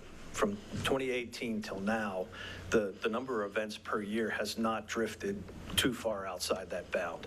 But the number of BESS units that have gone on have significantly increased. So what that tends to tell me is that the regulatory structures that have been put in place, things like NFPA 855, the UL testing, et cetera, are working the way we want them to. I have a specific question for you. I think when you spoke to us earlier, you said that the most likely cause of a thermal runaway is if there's physical damage to the battery in some way. Yep. All right. Supposing that someone takes a pot shot at one of these boxes and puts a jacketed round into one of them, how likely is that to cause a thermal runaway? So, depends on the battery technology. The old NMC, which is the... No, the batteries that you're proposing to use. So the batteries that no BESS system is tested for gunshots. And interesting, there have been one or two tests that the military's done to try and answer that question, as well as transport issues and everything else, where they've actually taken a 30-foot metal lance and shot it at about 80 miles an hour at the BESS unit. In about half the cases, thermal runaway had occurred. If that occurred, the vent that you talk about on the top of the unit basically becomes a volcano then, correct? Well, that's, in this particular unit's case, that's what it's designed to do, yes. Right, spewing out toxic gas and liquefied metal compounds of all sorts, right? Yeah, I mean, I'm going to play risk questions. That's obviously the consequence of that event. You have to ask yourself who's going around shooting at BESS systems. And I've heard exactly this question before. I've also heard hunters are nearby, kids with guns, all sorts of interesting things. I don't live in a place where those kinds of things go on, so I'm not able to judge just how often that occurs in a neighborhood like this. I'm not, and please understand, I'm not dismissing your concern. I don't have a good judgment or risk for that. I understand. When the school did its engineering evaluation, one of the things that they mentioned was ecotourism. And I think a lot of us kind of disregarded that. But whether it's terrorism or just a drunken cowboy, I think that that's something that is a possibility. Yes, and to your point, I'm not making light of this. I was involved with a different contractor. They were doing a site outside of Kansas City, and they asked exactly that question, primarily because they have, let's say, some folks in the neighborhood with a freewheeling lifestyle. And they have ended up with bullets in their living rooms, kind of thing. So it's not outside the realm to worry about these kinds of things. Please don't talk while others are talking, while we're being presented to. Can you talk about the risk of other, because this is not technology. No, yeah. Transformer, you'd end up in the same boat. Yeah. Right. I mean, the concerns of ecoterrorism are interesting to start delving into, because if you again, this is not making light of your question, but if you're asking this question about a BESS unit, you could also be asking it about transformers, power stations, trucking depots, all sorts of interesting places where a gunshot can lead to a pretty nasty. Well, and a recent example was somewhere out east, people took shots at substations and put half a dozen counties without power. Yep. In this case, however, should one of these things do that, you've got a toxic cleanup. Oh, yeah. And then, Mr. Chair, I have a question. Can you just speak briefly to any association or consideration of the Fire Risk Alliance? Did you guys work with that program? So the fire, you'd have to clarify a bit because there's 2 or 3 organizations called the Fire Risk Alliance. One of them is actually a competing company with ours. That was my assumption. Well, they tricked us on that one. We were just told the Fire Risk Alliance and. Oh. That's by cold water people? That's who they work with? Yeah. And so would that That's their be an version engineering firm or? Well, it's interesting you bring that up. Well, I'd guess about half their employees now used to work for us. So a lot of the technical capabilities that they have are, in my opinion, top notch. Because I'll be honest, I trained them. Is that just another engineering firm essentially? Yes. Okay. Yeah, and they're doing all the same work we are. Yeah. We have different approaches to things. We consider different risks, help the communities different ways. It's just the difference in the way the companies operate, but in effect, doing the same thing.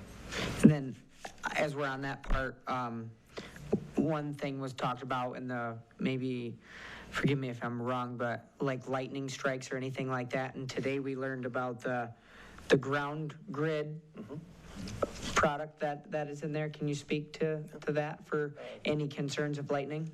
Yeah, ground lightning response. I'll leave that to the electrical. Yeah. So yes, so those systems are designed to withstand such an event. So there are specific procedures and grounding that are done to avoid any sort of or mitigate risk. So it's a proven methodology to do, and all these containers are going to be grounded and can withstand this kind of risk. And in your systems, does it have the copper grid installation underneath the containers, or are the containers just individually grounded with like a grounding rod? I honestly don't know if JF2 has. Yeah, it's dependent on each technology, but they are going to be grounded for the majority of the technology that and all the one we are considering. Those are grounded per container. And then my other technical question was the ground mat, the SPCC ground mat that they today on the tour we talked about. We looked at gravel surfaces, we looked at paved surfaces, the asphalt surfaces were for fire response. It had like the excavation was graded through clean stone, and then under the stone had what they referred to as a SPCC spec ground mat, and that was because the transformers had oil in them. So those ground mats were more industrial specific to oil and contaminants. So could you speak to any of that? There has been the concern of soil pollution, water pollution. We don't have a civil specialist here and stormwater specialist, but I believe that it's a typical swale that you put under, basically a mat that you put under whatever the surface, whether it's crushed stone or whether it's asphalt, to basically lead the runoff to the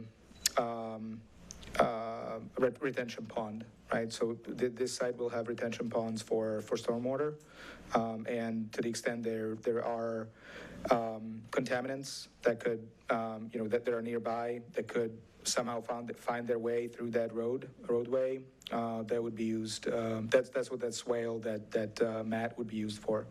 So that's something that we will consider depending on the soil quality, right? If you have clay soils or soils that are not absorbent, oftentimes they don't recommend it because it's a bigger harm if in case it gets, those things aren't perfect. But in case that happens, they can be more damaging, so to speak. So we evaluate this on every site, depending on the soil quality, depending on the grade, kind of where the water is going to go. And then, after that, we look at things like removal of water from these once the water is collected in the retention ponds, analyzing, and if there are contaminants, removing that water, pumping it out. And again, we have sites that are located in areas that have contaminants inside the soil, right? Former petroleum plants and things of that nature, and so you don't want even a clean water get there because then it can kind of spread out, right? So we have technological ways of controlling how the water on site behaves once we build roads, put the containers in there, et cetera. So it's a common practice. So for this particular site, we have not, the golf course is quite a new discovery. So we'll definitely explore what will be needed for the particular soil. Thank you. Yeah.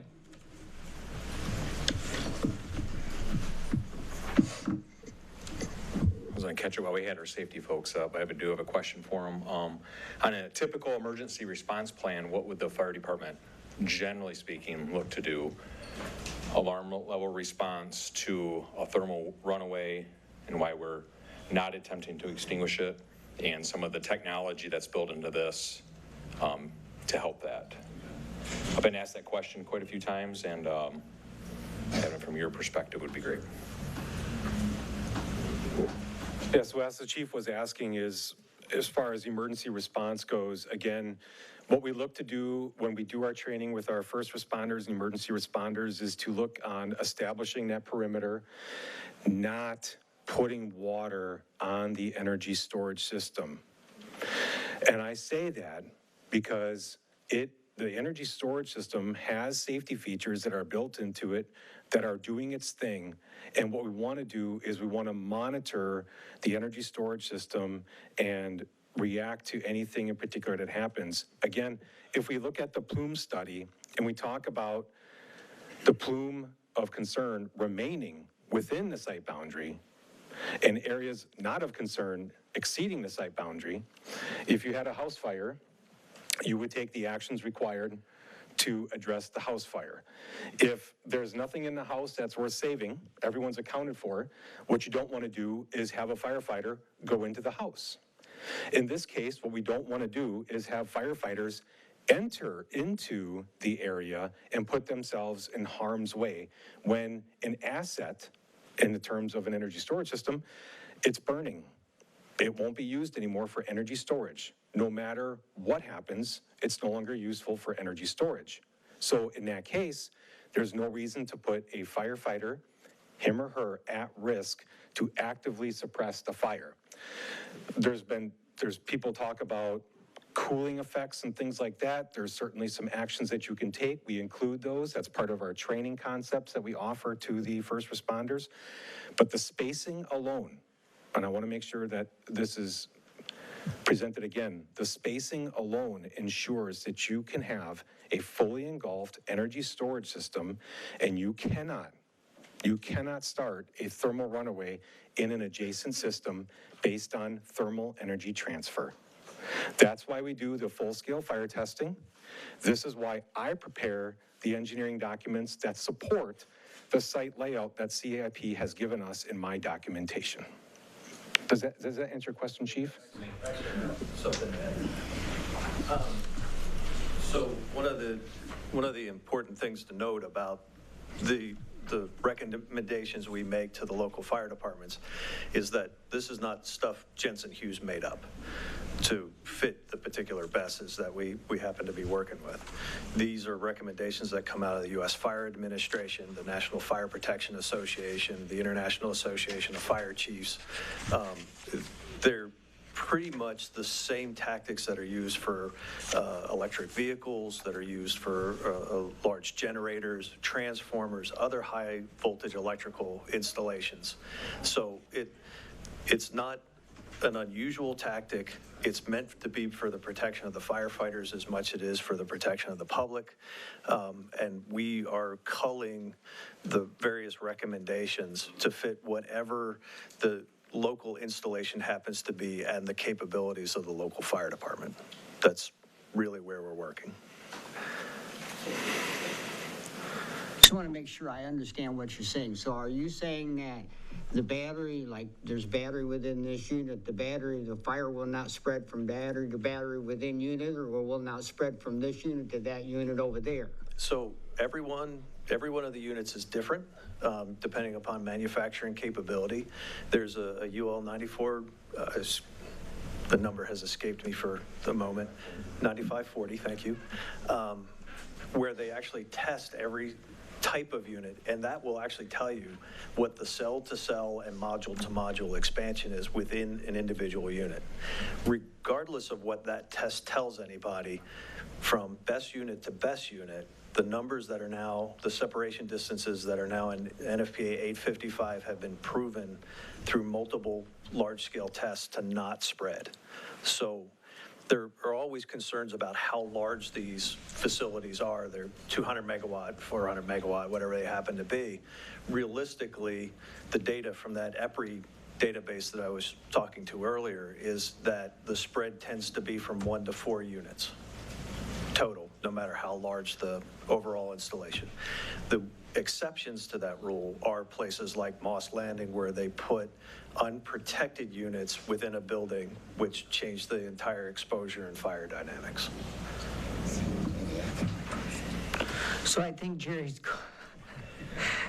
question was essentially a module. If a module were to catch on fire, right, another module inside that container could yet catch on fire. Yes. But so that answers that question there. Right. Yeah. So then the next one is that if a whole container with multiple modules caught on fire, correct, if that whole container, every module in it was on fire, would that spread to the next container based upon distance? Based upon the distances that are currently specified by NFPA 55, there is a very low risk of that happening. The places where it has happened have had some interesting and severe weather events where you get what's called flame tilt. Anytime that, if you ever look at a fire when it's happening in a windy environment, it'll sit there and flicker and all that. It will actually also tilt over. And in those particular cases, that's what happened. So you ended up with one on fire and the 3 adjacent were all exposed, and that's what spread to the 4 units. Beyond that 4 units, it's a dead stop. And so essentially, the tilt of the fire, the radiant heat from the fire would then cause those batteries to then go into thermal runaway and then catch fire. It's not the fire that spreads. It's kind of a chain reaction, essentially. Yes. Yeah, but that has turned out to be a rather extreme condition. And it's limited to the 4 because they connect to one inverter, and the way they're spaced, they're like in a rectangle, and those rectangles are further spaced among each other. So I think that's what you were trying to say. Yep. The foursome is really the. Yep. That's not these containers. These containers don't share inverters. Well, you have the AC system. And particularly, we would like to talk just on the technology that's being here. So, Michael, could you speak to that? I was just going to reiterate that specific to the technology here, this is a very specific case that David has mentioned, but specific to this technology is that the spacing has shown that there haven't been incidents regarding that as far as what we call flame flicker, thermal heat expansion into other areas. And again, if you were to talk about that, that's why the emergency response guide talks about the maintenance and OEM people monitoring the other BESS around it and working directly with the fire department to say, there's been something identified, we'd like to discuss it with your incident command and come up with our plan to address it before it becomes an issue. That's what I want to point out, is that all of these steps preemptively that we lay out is guidance to help make sure that we don't have that type of expansion, regardless of the scenario, regardless of the technology, regardless of the site. So basically, maybe one more thing that Michael will be talking about, the cooling of the Yeah, and part of that includes cooling of adjacent containers. You know, spraying water on adjacent. Yeah, I believe it's a National Petroleum Association has guidance on that. We include that type of guidance regarding energy and the dissipation of heat off the side of the container that's adjacent to it. And that can be set up with master streams that are unmanned, that can be established by the fire department. Again, not wanting to put people in harm's way. It's a master stream that can be set up dozens of feet away from the BES and not put anyone at harm's way with master streams.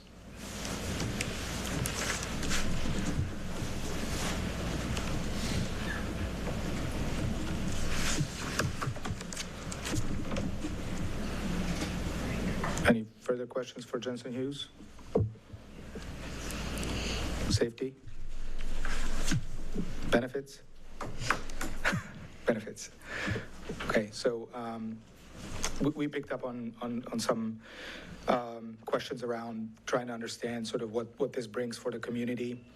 Of course, we also heard that the money doesn't matter. I think I beg to differ looking into the numbers of what the annual budgets are in Comstock. I think it's important to distinguish between three different streams of benefits that would be brought, and that's non-exhaustive, by the way. These are just three that we identified as potentially key, and that is the fiscal, economic, and infrastructure benefit or impact. Starting with the fiscal, which is basically property taxes. This is based on 2023 millage, so this may be slightly off, but what we found that particular to the township and the school district that are probably of interest here, we would be seeing something with the first, 200 megawatt phase single project, about $630,000 a year in property tax, and about 825 on top of that going to the school district. So you're looking at about 1.5 total, 1.5 million annually. Altogether, it's close to 30 million over the life of the project. On top of that, we would be open to committing to a higher compensation for the community host agreement. I think that we can baseline it to $2 million payment upfront. So when this is put in operation, and then we can have a conversation about potential payments later on during the life of the project from year 19 to year 20. That's typically how we will think about it. On the economic side, so you have to understand this is an investment of about 800 million, as I said. Obviously, a lot of opportunity to create jobs locally, but more importantly also in the state of Michigan. So the technology that we've been talking about here, the JF2 from LG, is made in Michigan, and about 240 million out of that for single phase goes into the batteries themselves. That's an important driver of jobs. There's about 600 jobs that are created by just us having this having all of these containers manufactured for this particular project.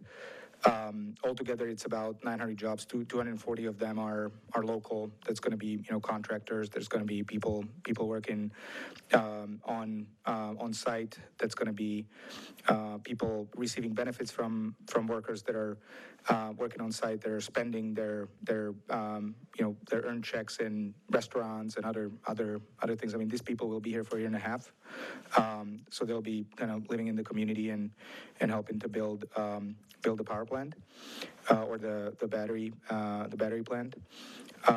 The other thing to mention is that after it's completed, there's going to be about 9 full-time jobs. So this is, this depends on whether we agree on having full-time staff. But there's opportunity to create about 9 to 10 local jobs just by the investment that we're creating into the operation of the facility. And there's going to be, obviously new, that comes with new income for these people that are going to spend their money locally. And, what that spend, looks like on over 20 years. Well, it's about $40 million that kind of are rippled through the local economy. So altogether, it's a pretty substantial package of local benefits, starting with $30 million over 20 years in taxes, all the way to $44 million in kind of local economic benefits over those 20 years. So that's $74 million.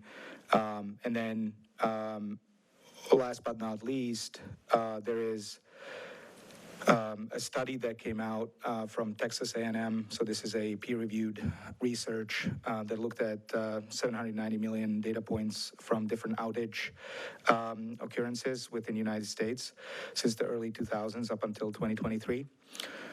And they looked at where these outages occurred, how often, how severe they were, and they basically rank ordered different counties in the United States as far as they call it power system vulnerability, and they created an index around this power system vulnerability. And so there's a transparent map that I believe we described in the letter that was shared, that shows that Kalamazoo County, they look at the counties. Kalamazoo County is in top 10% in America of counties that are vulnerable to risk of electric outages, and this is associated with weather events. This is associated with a weak grid, which is effectively old infrastructure, and it's been steadily rising, and it, in fact, accelerated over the past 5 years.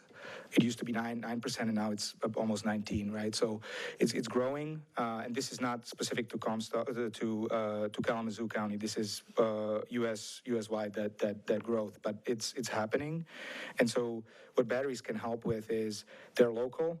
They can provide local backup, and they can help households not to rely on power that might be coming from a different county or a different state through a power line. They're here locally, and to the extent the substation is working and can distribute the power around the region, they're going to be vital and critical for maintaining that power during long-standing outages. And so, what we also look at is what this creates in terms of benefit.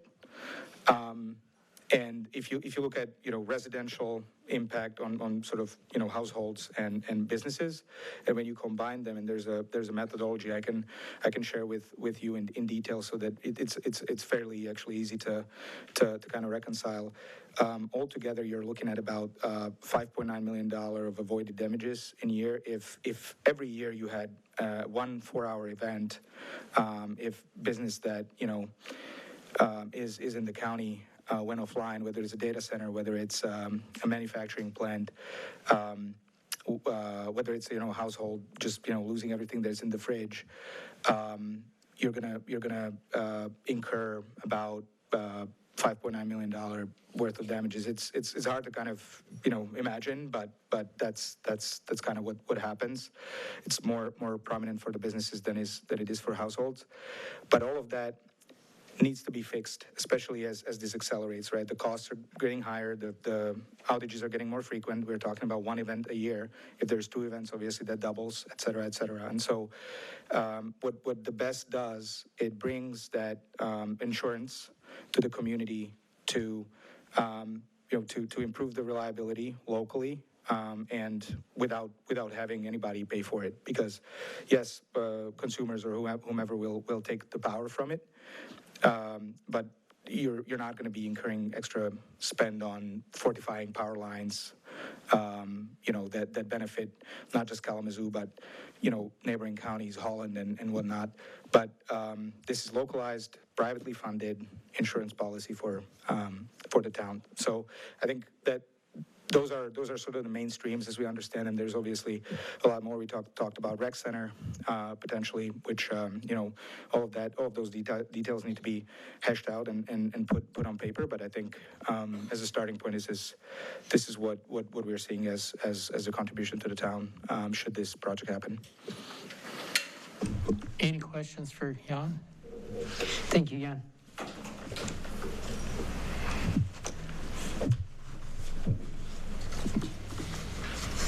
Are we ready to move on?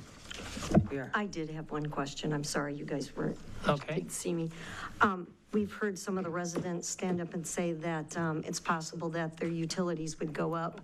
And with you saying, I guess my question, is that a possibility for our business owners and for our residents to have a increase in utilities? So I used to do regulatory research, so all I can tell you is it's a transparent process of rate creation. They look at the assets that they have under contract or they own. They look at how much they're spending on those assets, and the commission allows them to earn a regulated return that's about, I don't know what's in Michigan, it's somewhere between 10 to 15%. So it is cost-based, cost-plus, right? And so I can tell you that Michigan, I think the peak in Michigan, and I don't want to be making this up, but it's somewhere around 5 gigawatts. So this is, kind of, I don't want to say spit in the bucket, but it is small portion of it. Less than 10%. So it's actually 5%. And there is a lot more than the peak that is under contract, right? So we're small compared to what the need is to be able to impact anybody's rates, right? And I think that what's important to understand is that we don't make the decision on whether this increases or doesn't increase the rate. I think what you'll find is that batteries are getting cheaper and cheaper. The capacity is getting the capacity pool is getting smaller and smaller. So it's a supply and demand, and I think that we are on the supply side, the cheaper assets that they can contract compared to natural gas plants and maybe others. I understand the supply and demand, Yeah. but also your statement of saying that this is no cost to our Taxpayers. residents.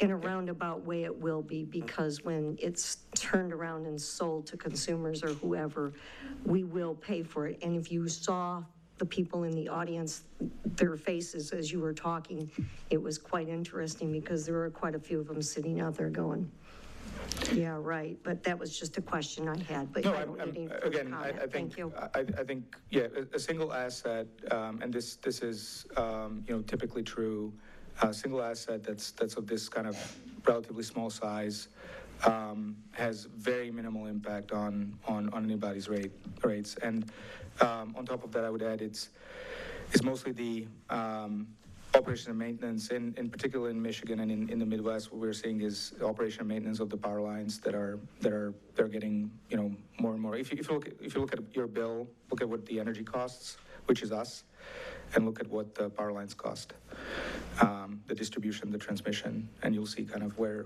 most of the cost is kind of coming from. Thank you. Amber, would you like to start off our workshop? Yeah, why don't we do a break first and then. Okay. 5-minute break. Okay. 5-minute break.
If everybody would start moving back to their seats, please.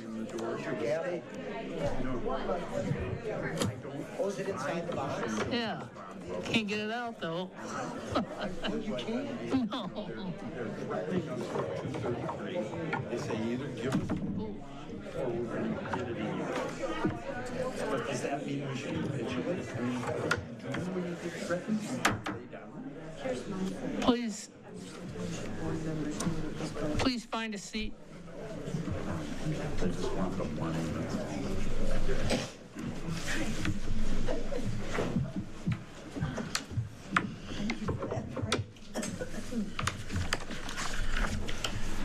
Okay. Welcome back, everyone. Amber, if you would start this next section out. Sure. So I recognize that while we have been working on this for quite some time, and even folks prior to my tenure on the Planning Commission, a lot of the folks in the audience have been joining along the way, and so we just kind of wanted to give an overview of sort of the timeline and the work that's been put in on the Moratorium Committee, because I think it's important to understand what's been done so far. So in October of 2024, the BEST ordinance passed the Township Board. Prior to this adoption, the past Planning Commission, much of this commission is new to this year. But prior to this adoption, the past Planning Commission had put in multiple meetings of work to put forth what at the time was the best ordinance that they thought possible. And technology changes all the time. I got a new cell phone, I don't know, a few months ago, and I think it's already outdated. So, as an example. In January, it became clear that there were plans to put the BEST near the new school site. The township made the decision to go into a moratorium to educate themselves and potentially reassess and strengthen our existing ordinance. The first part of the moratorium was passed January 16th and the second March 17th. As a part of the moratorium, a committee was formed made up of 3 members of the Township Board and 2 members of the Planning Commission with an alternate. The Moratorium Committee held 3 meetings from March 27th through May 22nd, and then joined forces with the Planning Commission to have an additional 6 joint meetings from July 10th through October 16th. There were several educational presenters the committee had attend to provide insight and education. Among those were Robert Thal, Eagle, University of Michigan, and Sarah Molkoff of the Michigan Public Service Commission, and then CIP. When the committee and the Planning Commission joined up, we began discussing and utilizing the information that the committee had acquired to begin modifying and adjusting our current ordinance. Early on, we identified the school as the biggest concern to the residents, so we removed ag residential and began trying to find locations that were better suited. We worked through setback options, environmental concerns, noise, appearance, and financial security for safety and decommissioning. In a joint meeting on September 4th, we asked CIP to explore alternative sites for different setback restrictions in an effort to again move the location away from the school. On October 16th, CIP returned to review alternative sites with us. Since that date, we've had our first public hearing and our second public hearing just recently. I think it's important to know that as a Planning Commission, we're making our very best effort to consider all of the information, the residents' concerns, and the gravity of the impact that PA 233 has had on local municipalities. And so we just kind of wanted to give you a rundown of what we've done so far. And I want to make sure everyone understands that the Planning Commission is tasked with making a recommendation to the Township Board on how to proceed. The Township Board is ultimately responsible for making the decision on modifications to this ordinance. And additionally, after the vote Monday night to not extend the moratorium, if no modifications are made, the original ordinance from October 2024 is technically still in effect, and would be available for application January 1st, because the moratorium ends December 31st. So I just want everyone to understand kind of the timeline that we've gone through in this process, and kind of where we stand. And then what we're looking at tonight is the review of the ordinance and the additional adjustments that we've made to ultimately make a decision to make a recommendation potentially to the Township Board, and then it would go to them for any adjustments or decisions at that point. So we make a recommendation. That's the only action that we take. Thank you. Thank you, Amber. Ben, do you want to talk about what did you decide on the other part? You want to talk about that letter that you handed us at the beginning? Do we want to comb, Attorney Thal, would you recommend that we comb through the ordinance and then address this as it comes about? Or do we want to just focus on the public hearing, kind of the task at hand from both of those public hearings? And what would you recommend us? I would recommend that you probably have your planner, Casey, take you through the changes since the October 30 public hearing. You guys can discuss them. I think there's a few places where we need you guys to make a final decision as to one thing or another. And I think that'd probably be the most productive way to go through it. Yes, I agree. Kyle would assist me as well. So the ordinance in your packet was created by Attorney Rob Thal. This was created right after our November 13th public hearing, I believe, or somewhere around there. And it is reflecting the comments from the public hearing, citizen comments, the planning commissioner's concerns, along with CIP's potential revisions, and then also revisions that he thought would fit better in our ordinance. So there were a lot of different components that took us to create this ordinance. I don't know if we want to go comb through bit by bit, Kyle. Okay. Let's go section by section, if you would. So, no, you're fine. So through this, and I'm going to rely on others here too, because I know there's been a lot of moving parts, and maybe rely on a little bit of CIP from their insight. But instead of bouncing around, if we could, as the chair said, just go with section 1. Is there any concerns, questions, comments? And then if not, we'll move to the next section in that regard. There's a lot of different highlight and strike versions up there. We have comments from Attorney Thal as well. So I'm going to defer a little bit to Attorney Thal Jr. On how to best address any of those. But again, let's move through section by section, and then hopefully we get to a stage where you all feel confident tonight. So with that, any questions on section 1? Looking at page 12 here, there's some title changes. We do amend it to Article 4 instead of the previous one of Article 21. Article 21 was the former ordinance before we adopted the clear zoning last October. So it moves to Article 4. From there on page 13, unless there's any questions on page 12 from the commission or the committee. Any questions? Okay. Page 13, we added in the sensitive land uses, which includes a land use with a high volume of people and or a vulnerable population. These uses include assisted living facilities, commercial child care facilities, educational facilities, pre-K through 12, and hospitals. That was based on the comments we've heard from residents and everyone else based on our maps that we did a few months ago.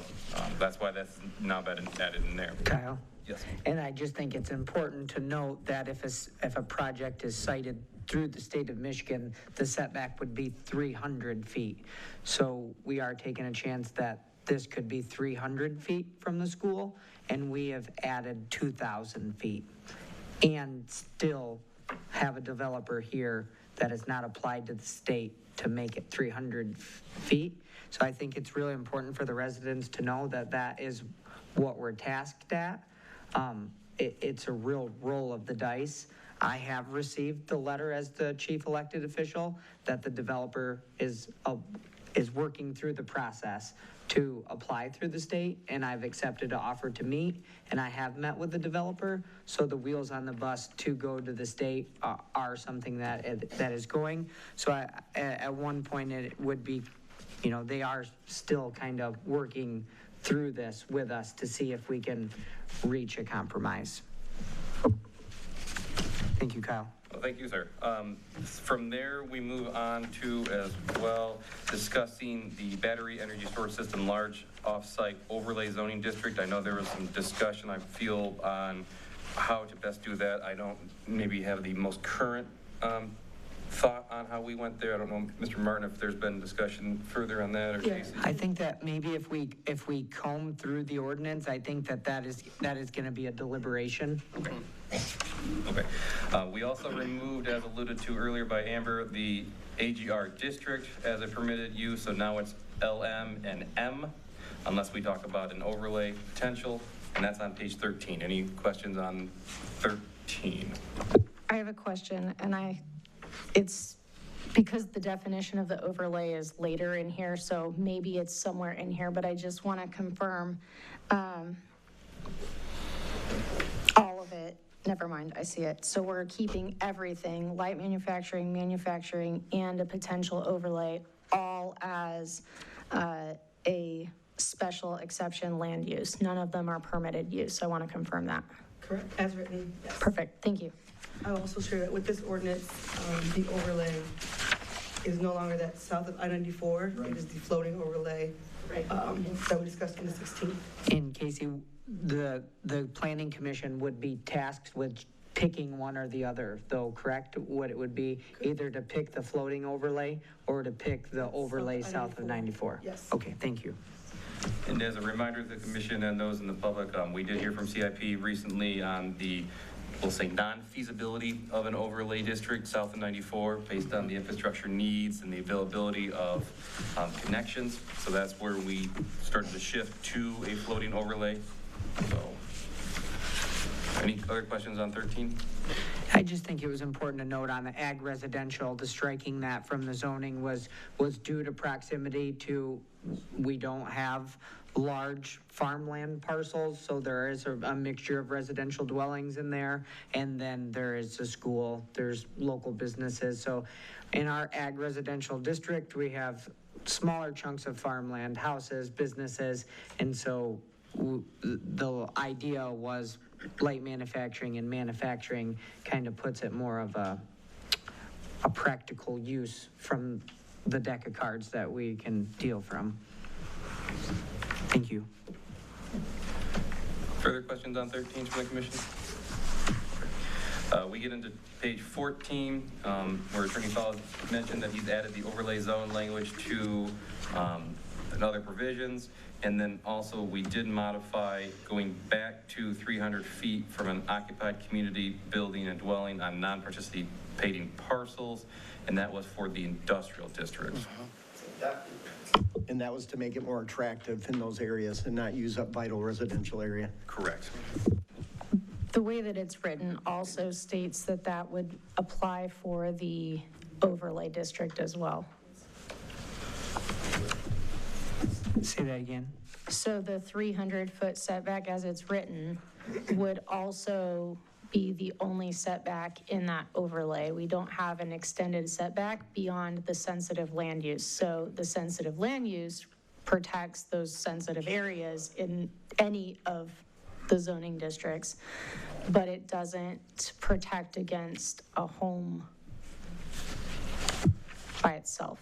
So I don't know, and that's partly why I asked the question of how far it was, as they were looking at it, because I didn't know if there was if 300 is the right number or not, but I also don't know what that does for, trying to maintain workability. And I think, once again, from our Eagle training in the course that we had, it was the give and take, and I do recall at the point of light manufacturing, and as we were trying to steer this project away from the school, I think we were given a little bit more of an incentive for a project to how can we steer it over in this direction? If any other board members have any recollection of that. No, I believe that was right. We did that so that we could steer it away from critical areas like schools or old folks' homes or stuff like that. And not that it's committed to, because it's just a picture and it's early stages, but the proposed secondary site for the floating overlay is depicting at closest roughly 800 feet, just for reference.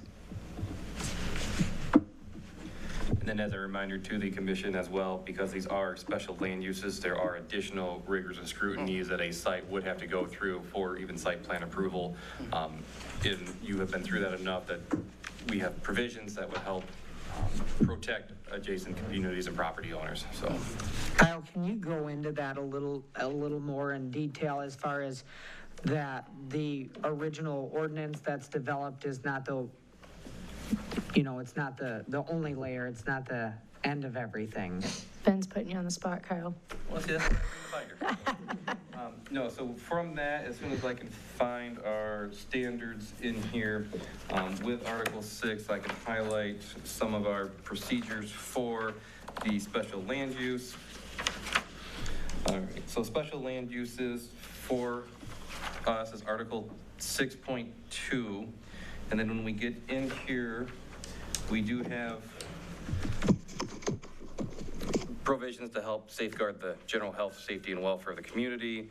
There are, so one provision does state the applicant for a special land use shall have a burden of proof, which shall include the burden of going forward with the evidence and the burden of persuasion on all questions of fact which are to be determined by the commission. Special land use may be granted and conditions imposed by the planning commission relative to the special use pursuant to another section in here. When the planning commission finds from the evidence produced at the hearing and the imposition of the conditions that the proposed use does not affect adversely the general plan for physical development of the township as embodied in this ordinance. The proposed use will not affect adversely the health, safety of the residents or workers in the area, nor will it be detrimental to the use of the development or adjacent properties. The standards and conditions as may be set forth for a particular use for which a special land use may be granted can and will be met by the applicant, and for the plot plan and specifications and all conditions, limitations, and requirements imposed by the Planning Commission shall be incorporated as part of the special land use permit, and violations of any of these at any time will cause removal of such permit. So those are the standards that we would have to additionally meet on top of any site plan review criteria. So. In short, there's another layer of the onion. Yes, thank you, Mr. Martin. In short, there is another layer. Thank you for that though, Kyle. Appreciate it. Are we satisfied with 300 feet for light manufacturing and the battery overlay?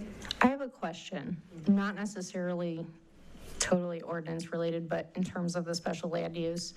One of the things that we heard a lot in our training this year was about the use of like charrettes for like master planning and things like that. But is that ever been something that's used in a case like this to, like, even as you're thinking about potential community benefits or things like that to kind of collaborate on? Yeah, so charrette, if I'm correct, is that collaborative space between? Yeah, it's like where you invite residents in and you brainstorm and work together on things. So the alternative here would be the public hearing. Special land uses require public hearing, so then that would be the chance for residents to speak with you all.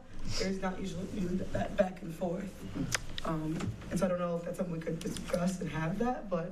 I think, like, as we think about the community benefits side, because I think it would be important that should we find ourselves in that stage, right? Like, it shouldn't be up to a planning commission board to figure out what the community needs, right? So just think, I know it's cart ahead of the horse, but I've been trying to remember that word all day and I remembered it, so. So Amber, to that point, some applicants, if they know it might be contentious, may offer to do a conceptual plan review with the commission and invite public. Others have done open houses. I know there's a few communities right now in Calhoun County that are doing open houses for battery energy storage as well. So that way they invite the public, the team goes through, they talk about what they're doing, similar to what CFP has done these past few months.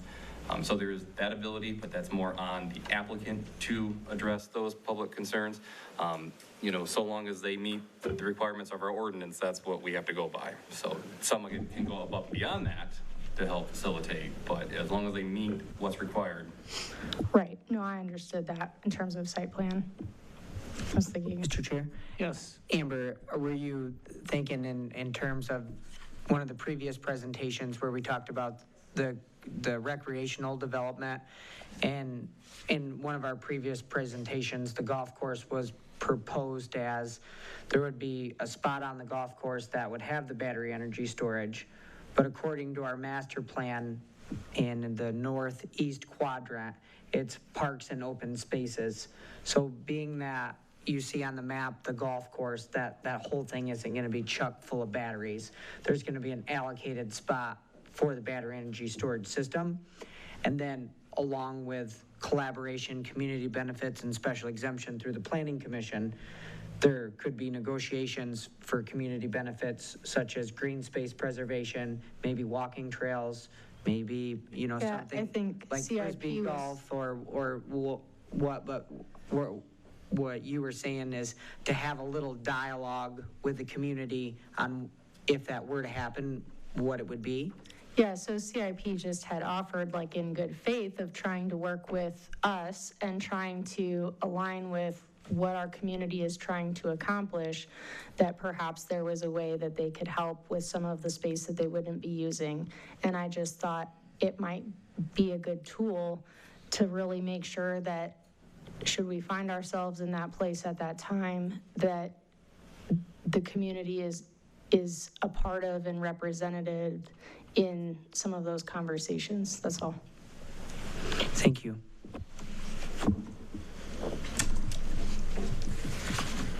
Any concerns with anything thus far that we've covered?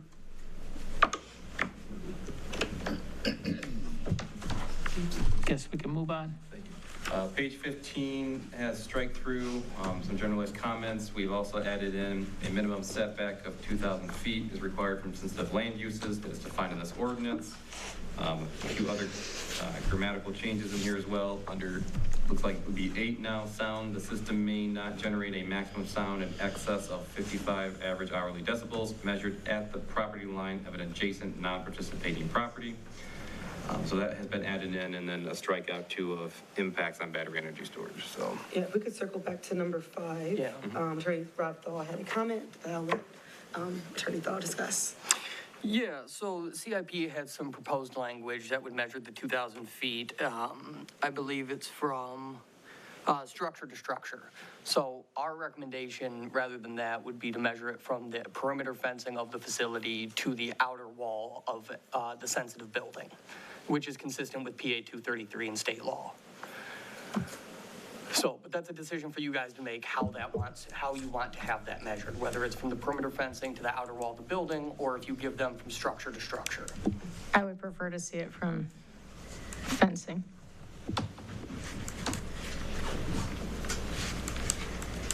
How's everybody else feel on that matter? I agree. Fencing, I agree with Amber. I agree. Greg? Thank you. Yeah, I'll agree. I James? agree. I agree. I agree too. So I guess we're moving on. All right, we got an answer on that one. Were there any other comments about page 15 from anyone? Can you go up a little bit? What's the anything in this picture there, or is that? Oh, here? Yeah. Specific grammatical changes.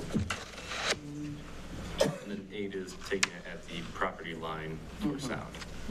I think that could be a concern if a resident were sitting on their patio and they were in their backyard, where would it be measured from? So if you just want to go over that.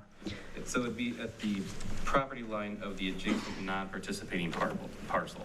So if a resident is adjacent to a facility, the sound cannot exceed 55 decibels at their property line. So then moving closer to their home, again, based on the sound studies, it would, in theory, diminish. Which is better than it was written before at their wall of their house. I agree. Yeah. So that does offer more protection.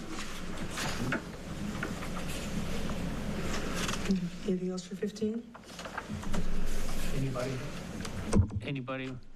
have anything on 15? Yeah.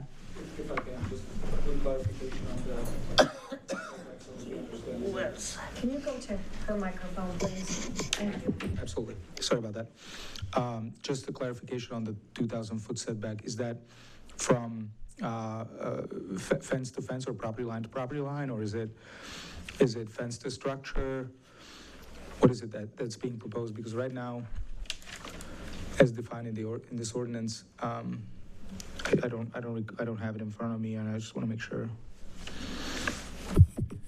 It says, what we just said we all feel better about would be from fence to structure.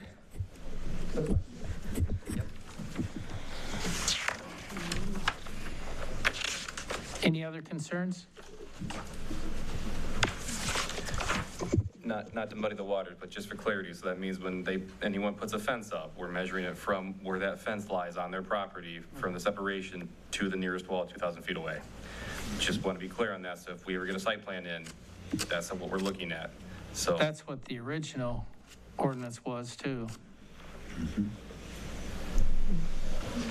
Okay. Is that what you meant when you made, or were you thinking about what we saw today?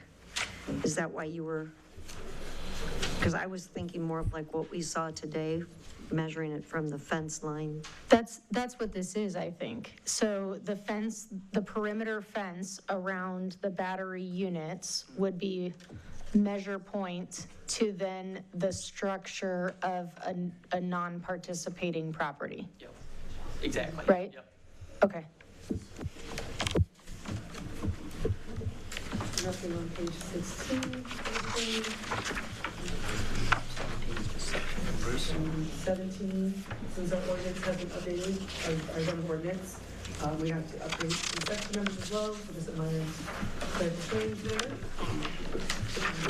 18. Yeah, so 18, one big change we added in is fire response plan and emergency response plan. That's 16. And then 17 now reads, public safety, the emergency response plan and fire response plan shall provide reasonable protection of the public health, welfare, and safety, including but not limited to an emergency shutdown procedure in place, and shall provide the local fire department site safety plans to include electrical, fire, smoke, and hazardous material releases, emergency response protocols, and identification of typical hazards related to electrical, fire, smoke, and hazardous materials pertinent to the facility. Upon request, all systems shall provide first responder training at the site. And just as a point of clarity to the commission, shall, and there's word choices here, so shall is a requirement, may is a suggestion, so with this, it is a requirement using shall, just for clarification on that and anyone out on. Thank you. So. Any questions or concerns? Greg? Nope. Joseph? No. James? No. Sandy? Okay, let's move on. 19 is just a formatting. That'll be cleaned up once we can get rid of the highlight strike versions. 20. If you would feel comfortable talking.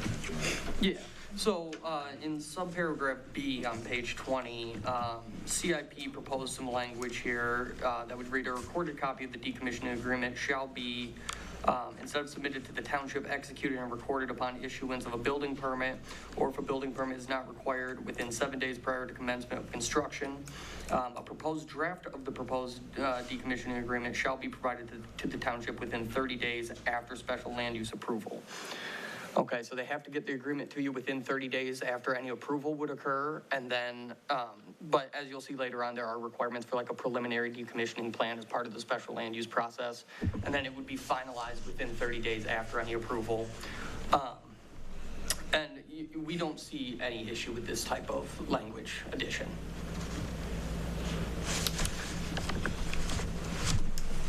Questions or concerns? Yes, sir. I'm happy to elaborate on that as to why we made that request. I mean, typically when you do typically when you do the decommissioning agreement, it's when the project's ready to be built, because you're putting money in for decommissioning. That could be a year after the initial approval. And so I've done multiple of these agreements with Mr. Thal's law firm, and all of them require decommissioning to be issued essentially at the time of pulling building permits or before construction. But we would negotiate the draft of it and agree upon it well in advance of that, in all likelihood after approval, just not record it and deposit the funds until such time as the project's actually going to be built. Thank you. Any questions or concerns? Are you guys comfortable with that language being added then? I am. Everybody? Yep. Okay, let's move on. Salvage one, you want to talk? Yeah. So then, this is kind of a big one. So CIP offered, they want to include salvage value as part of the decommissioning cost. My firm, our stance on this is we always recommend against it. The municipality is not in the business of being a junk man, so they want the project, they can remove everything at the end of the life of the project. Obviously, it's up to you guys, but I would recommend against that. For clarity, the ordinances that we're working with too in our profession do not include salvage values for that same reason, because most municipalities do not have the financial resources or manpower to salvage that type of equipment and structure, so. Amber? One thing of note, one other change that we kind of mention in here is, you know, if we're not going to give them the salvage value, most decommissioning plans that we see only require 100%, up to 100% of the project, not the 125 that you guys currently have. So if you're not going to include the salvage value, you could consider reducing that to just be 100% of the project cost rather than, or decommissioning cost, rather than requiring the elevated amount. Or you could leave it at 125. Amber? I'm not inclined to include salvage. I agree, it's not something that the township should have to bear the burden of. I'm admittedly a little uncomfortable with changing it to 100, but would defer to kind of where we all stand. Greg? I agree with Amber. We don't have the resources or the connections to salvage this, but I'm okay with the 100%, give and take a little bit. Joseph? I certainly agree we should not consider salvage value. That's their problem. I would prefer to leave it at 125 because of, uncertain economic conditions over time. I feel that that's a safe margin to protect us. James? I myself do not agree with salvage value at all, and as the percentage, I'm at 125%. There, I'm not at 100%. We got appreciation happening all the time and stuff, so I'm at 125%. Sandy? No to the salvage, and 125, stay at it. I agree that we don't want to salvage it, and then should be 125%. Ben? What do you think? No salvage, and just as a precaution, I think 125 is a better stance for the township rather than 100. So I guess we're at 125. 125.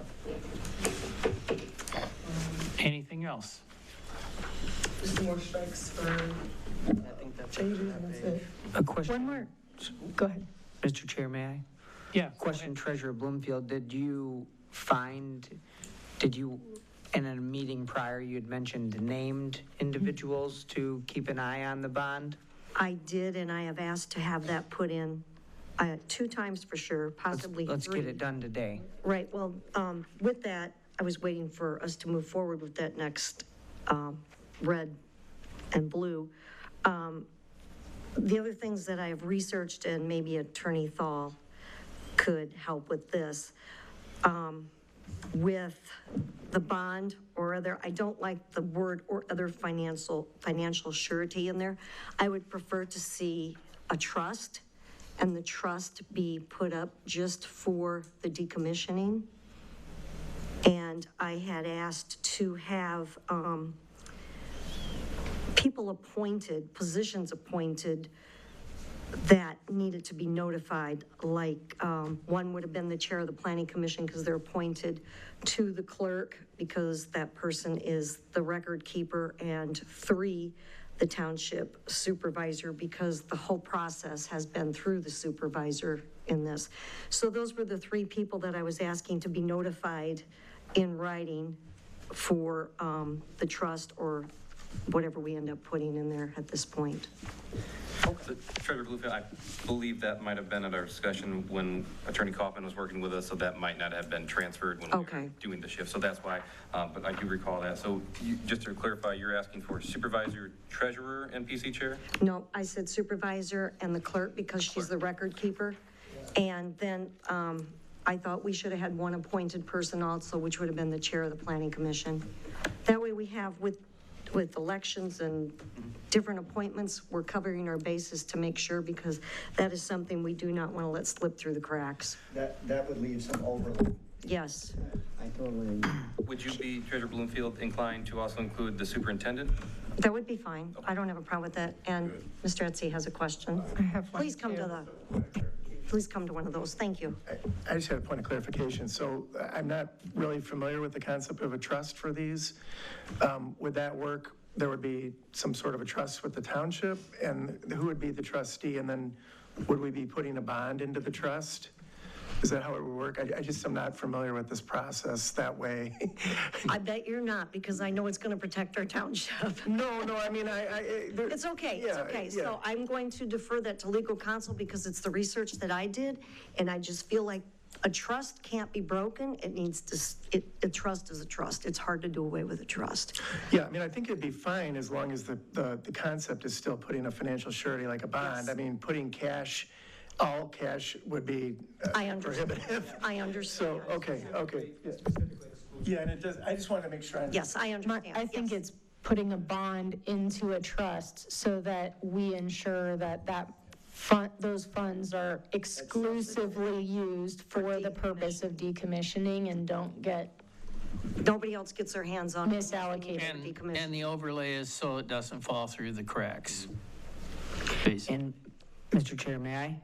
Go ahead. And Steve, if you haven't heard of that, perhaps maybe we're doing something different and trying to move the puck down the ice a little bit to protect the township is what our goal was to try and do. I know what a trust is. I think it probably means that over time, as the boards change and everything, there's still this one document that governs, and yeah, I get it. I just really need to clarify the bond piece of it. We were just trying to do better than what we could find.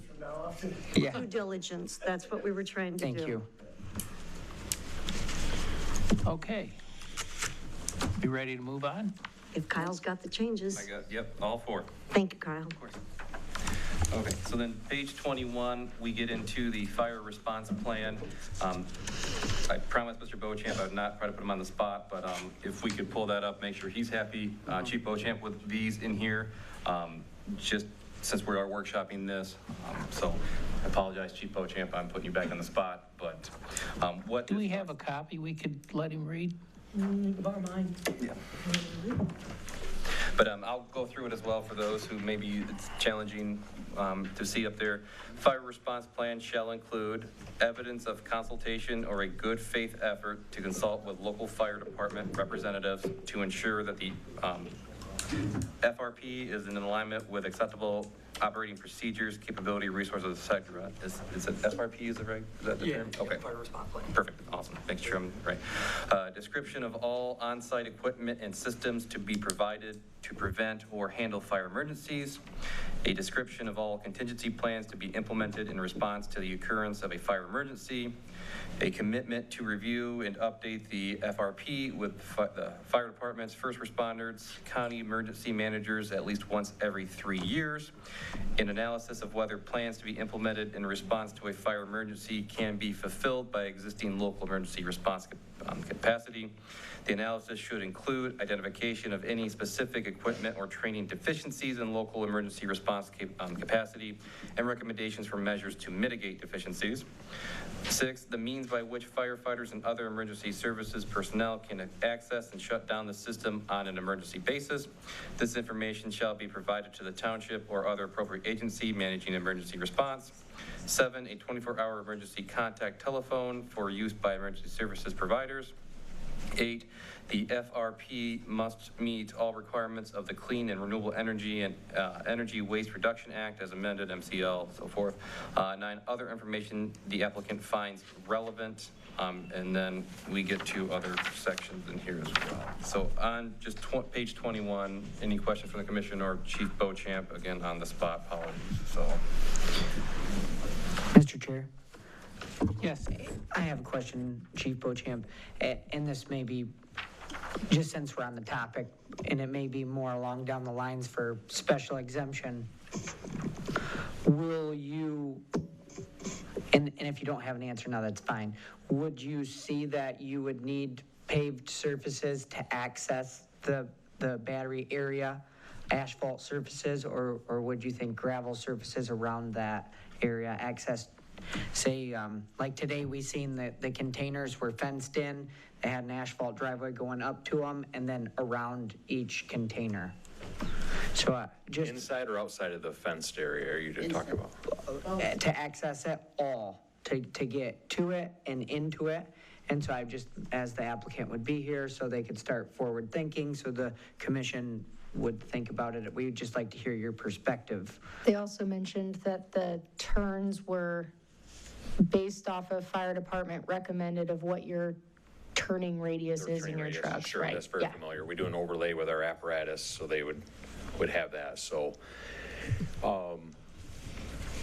you know, if there's room to discuss, the more paved, the more improved surface, the better, so we can get to it.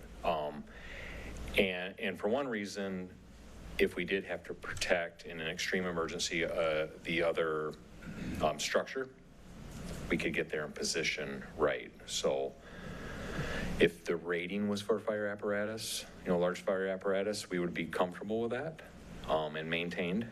It's easier to do that with pavement versus some sort of gravel or something to that effect. But as long as the rating was there and it was clearly marked, we would be comfortable to position to be able to protect it.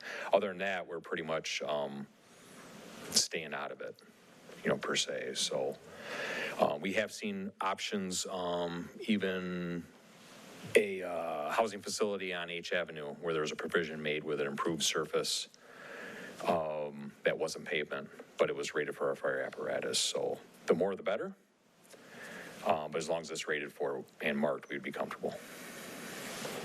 Thank you. And like I said, that may have been a little down the road yet, but it'd be good to know where we're heading. Appreciate that. Mr. Chair, I also have a question. Yeah, go ahead. So 2 comments. Line under the fire response plan shall include number 2, a description of all on-site equipment and systems to be provided to prevent or handle fire emergencies. Is that at the cost of the developer? Like, is that to be assumed there, or do we need that in writing? But if there's additional equipment that's needed, I don't think that the township should have to bear the burden of that financial expense. Mr. Chair, may I? Go ahead. I've been chipping away at the bit for this part to see when we can, you know, we want to make sure our first responders, our fire department is taken care of. And at the point that we talked about special exemption approval, I just wanted to be very clear, when are those things going to be negotiated? And I just absolutely don't think that it should come at a cost for our community. Community benefits are to move us forward, and so I would really like to see some guiding principle of when and how we're going to get there. And so when we get to that point, it's just not overlooked. So I think, and I have a hard time with an ordinance to the special exemption because I like to try to solidify things, and I think I'm at this process. I know there's more to come, layers of the onion later, but I do want to have a cue of when do we get there. And so Attorney Thald, is that for later discussion, or? That would be so as part of their fire response plan, you know, they have to meet with the chief and discuss with him, you know, if he needs any equipment, that's where he would identify for them based on how they're explaining it. And that would get presented to us. And then we could discuss that as a potential condition of any. Okay. Yeah, so that would be dealt with during the special use process. Okay, second question, line number 4, commitment to review and update the fire response plan with fire departments, first responders, and county emergency managers at least once every 3 years. I guess I'm just confused on that. Is that separate of the annual training or, okay, perfect. Any other questions? Mr. Chair, if I could, I would like, just reading through this, if the commission's all right, and Chief Beauchamp is too, add a number 10 that states other information the fire department finds relevant in this plan. We state other information that the applicant finds relevant, but I'd like to be able to give the provisions to our fire department as well to ask for additional information that they may find applicable. So that's number 10. I'm personally good with that. Ben? I'm good with that. Jerry? Sandy? James? Yes. Yes. Bills? Yes.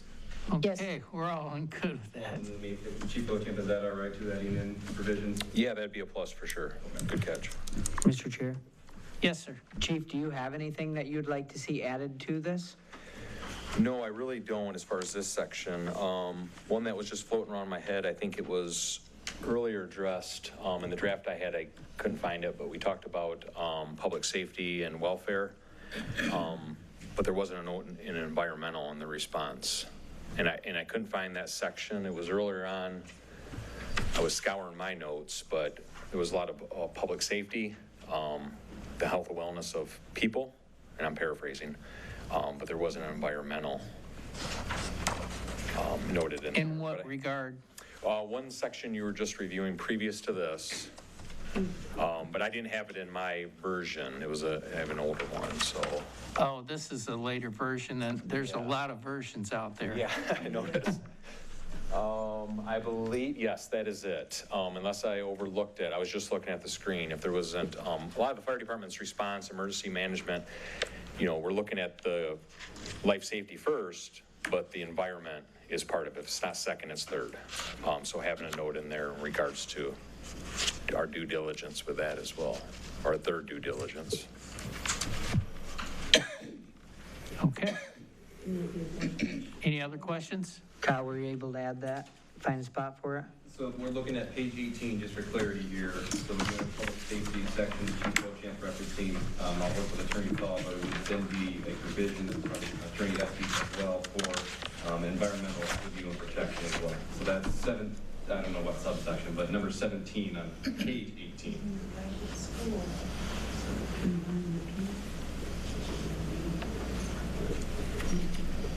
And just for clarification, the special exemption, the reasonable conditions, if our fire department were to need something, would that be able to be considered at the cost of a developer, a reasonable condition? Depending on what it is, I've seen stuff like that included, but yeah, that would definitely be something that we could potentially include again, depending on what it is.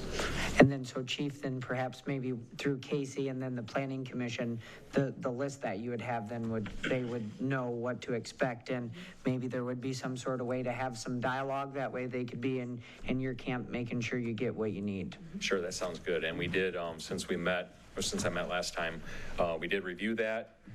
Tighten it up. We were using budgetary before, and I dialed it in, and we prioritized it with our staff as well for consideration. Thank you. To Supervisor Martin's part on that as well, when we do site plan review and special land uses, we do pass on those plans to the fire department, asking for their comments, their review. So that'd be another way for them to incorporate any findings that they have on plan review. You may remember that in different packets we put the notes in there from Fire Marshal Kessler. Just indicates, yes, he's approved it, or he's got conditions, or so forth, or no, it's not approved for these reasons. So we would do the same thing for this, pass it on to the fire department, ask for their comments, and then collate all that together. And I just want to have the emphasis, I can't stress enough that I want our firefighters taken care of. I want them to have what they need, and it not be through a cost to our residents. And I think that kind of ties back into, public comments, what have we heard? And so we just really want to, I don't know where else I can stress that further, but I want to make sure that that's taken care of and there's not really any wiggle room out of it. Okay, I think we're ready to move on. So then we move on to the bottom of page 21. Now we get into the emergency response plan. And that talks about evidence of consultation or a good faith effort to consult with local first responders and county emergency managers to ensure that the FRP is in alignment, or ERP is in alignment with applicable operating procedures. 2, an identification of contingencies that would constitute a safety or security emergency. Fire emergencies are to be addressed in a separate fire response plan. 3, emergency response measures by contingency. 4, evacuation control measures by contingency. 5, community notification procedures by contingency. 6, an identification of potential approach and departure routes to and from the facility site for police, fire, ambulance, and other emergency vehicles. 7, a commitment to review and update the ERP with fire departments, first responders, county emergency managers at least once every 3 years. 8, the means by which firefighters and other emergency service personnel can access and shut down the system on an emergency basis.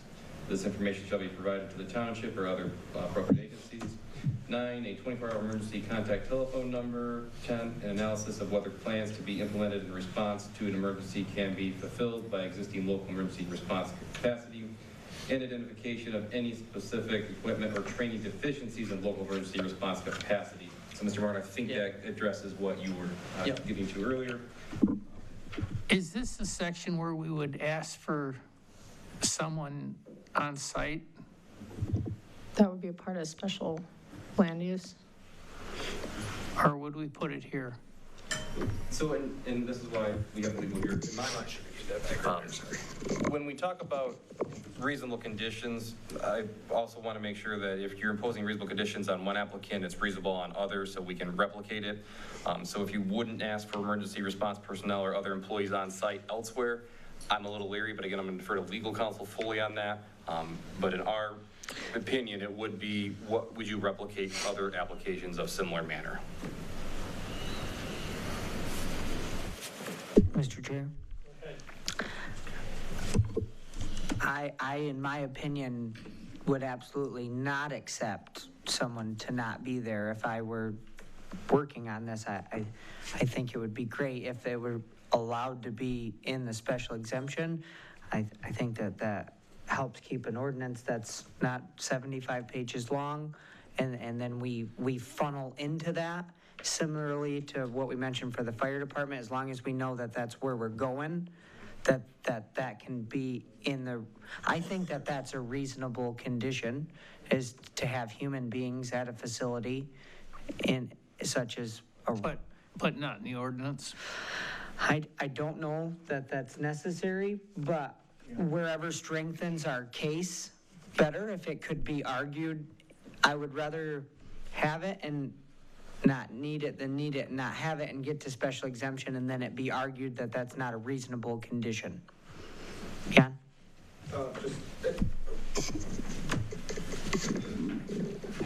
Maybe a quick idea, because I agree here with the assertion that this probably does not want to make its way to the ordinance. A vehicle for that could be the community host agreement. We're open to it because that's where it's a benefit, right? So if we make it a condition for operational permit or, a building permit, operational permit, whatever, are the ministerial permits, like we can make it a condition precedent for turning this on. I don't have a personnel. I don't know that we were referring to like emergency personnel on site. We're talking about boots on the ground workers. So like, it's not like, so what we saw today were 2 technicians that were on site. They weren't there because of emergencies. They're doing regular work. So I don't know that that's a community benefit, because it would benefit your business to have folks to do the work that you need to do on your facility. I don't know that that should be considered as a donation to the community. For me, I'm heading in the direction that that's a requirement. Right, I'm just saying I don't think it is a part of the community host agreement, because I don't know that that's a community benefit. Like it is, but I don't know that that's exclusively what it is. Does that make sense? No, I understand. It's just, if you're making requirements for personnel, like, I don't think it's typical for ordinance zoning ordinance to have requirement for personnel. I do agree with that. And so if we want to try to find a vehicle, the one that comes to mind that we'll have to execute is community host agreement. Or is a condition of approval. Or it is a CP for approval of the permit. And as an honest conversation, I would like to have that conversation now that is not going to be something that's going to be argued with us for, like that seems reasonable to me. Yeah, I think, look, putting it in the ordinance is risking, I agree with Jan, I probably Josh as well. I've never seen that in an ordinance where you require employees. So I think to make your ordinance legal, you probably don't want to put it in there, but I think it's certainly an appropriate discussion to have a special use approval as part of a condition. Yeah. Okay. And I would just add, we have seen that added as a condition with other projects that I've worked on, but it's typically you discuss with the company what their staffing requirements would actually be, and you work with them to find a reasonable number that makes sense. Yes, it does. Mr. Chair, and likely then that would be kind of contingent upon the site plan that's submitted. If it's a 100 megawatt facility compared to a 400 megawatt, those conditions can be different. So that's where I would agree that conversation could come for the planning commission. Yeah, at a later date. Mr. Chair, if I could as well. So in our field, Casey and I, we don't want to see a dozen conditions applied to a project. We'd like to kind of keep it to like 4 or 5. So how we've handled this in other communities as well is we'll have applicants give good faith and say, hey, we have 2 employees as part of our application. So it's already built in that way. It's not set as a condition. We can get to that route differently. I just want to advise, I'd like to stay away from having condition on condition stacked up on something to this nature. So food for thought. Yes. And that's a good point, because if they want to have 8 people there and we limit it, say 4, like if they want to have 8, the more the merrier. So, thank you, Kyle. Okay, I think we're ready to move on. Chief, any other questions on the emergency part? No, nothing on that. And Chief, will you share that list with Casey so she can get it to the commissioners? I would hope that could come in advance for them. That way they can get their gears turning and start thinking and have some dialogue with you and ask questions. Sounds good. Thank you. And then also under 11, we have other information the applicant finds relevant. And then a subsection of that will be a report detailing the sound modeling results along with mitigation plans to ensure the sound emitted from the system will remain below the required limit throughout the operational life of the system. I might ask Attorney Thal on this one, if it's supposed to be below it, but yet we have a cap elsewhere, I feel like those two are a little bit of confliction. Which one is this? 11.2. 11.2. Because earlier we say 55 decibels, but now we're saying it's got to be below the cap, so I'm finding that to be a little conflicting with itself. Yeah, I think so. I think it's just, the way I would read that is, go ahead. Yeah, I would just read that as, it has to stay below 55 decibels. Yeah, so I don't think we have an issue. As long as there's an understanding of that, I want to make sure, so that way if any of us are not here. And then 3, the hazard mitigation analysis is on that as well.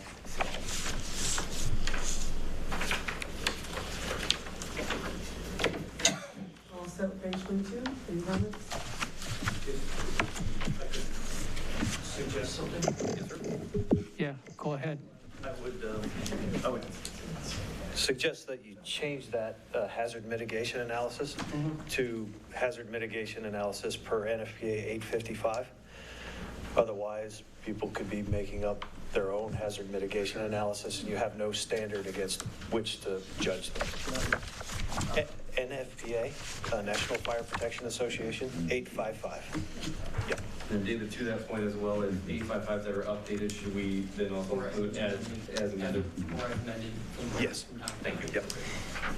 The commission clear? Okay. Yeah.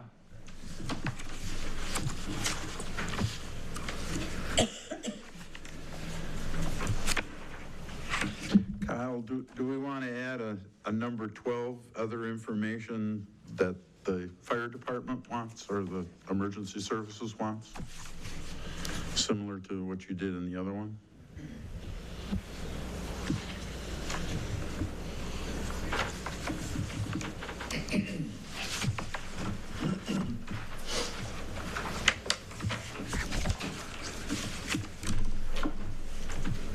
23 is highlight and strikes. From me, Attorney Call, and also Gavel. I don't know if that purple one, I'm just striking that as well.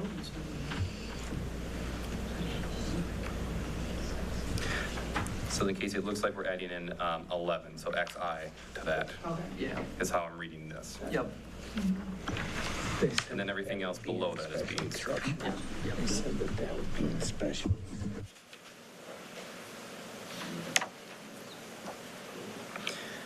Questions from the commission on that one?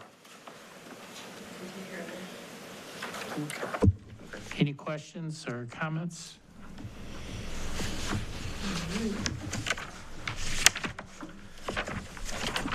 Page 24, waiver, this was added by, looks like Attorney Thal. I don't know if you feel comfortable with that one. On the top one? Yep. Yeah, so it looks like he just moved the waiver provision from one section to this section. So nothing substantive changed, just moved where it is. The colors in this one, worked on that quite a bit. So on page 24 there, number 23, there's some language there that is included that was suggested by CIP. We say prior to issuance of a building permit, or if a building permit is not required, within 7 days prior to commencement of construction, the following information shall be provided. So, and we don't think there's any issue with that language. And then, Ben, you had a handout Yeah. for 22. Do you want to talk about? Yes. So, working with Attorney Thaw, an executed community host agreement and the amount of an annual payment of $825 per megawatt of nameplate capacity for 20 years, which shall be executed prior to commercial operation of the battery energy storage system facility. Payment to the township will begin upon commercial operation, and it shall be the township's option to require up to 66% of this amount up front, not to exceed $2 million. And so we're really moving the dialogue from 2,500 upwards.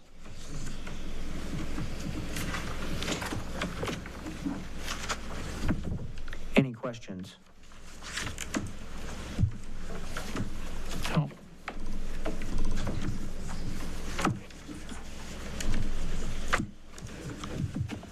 Any comments from commissioners? Mr. Chair, not to open a worm, but was Mr. Essie okay with those changes? Yes. Okay. Yep. I showed them to him before the meeting. Yep. And I know we're not writing it for them, but I want to make sure that as they are an invested party into this, that we are all kind of in agreement of where things are going. So. Okay. Anything else further on 24?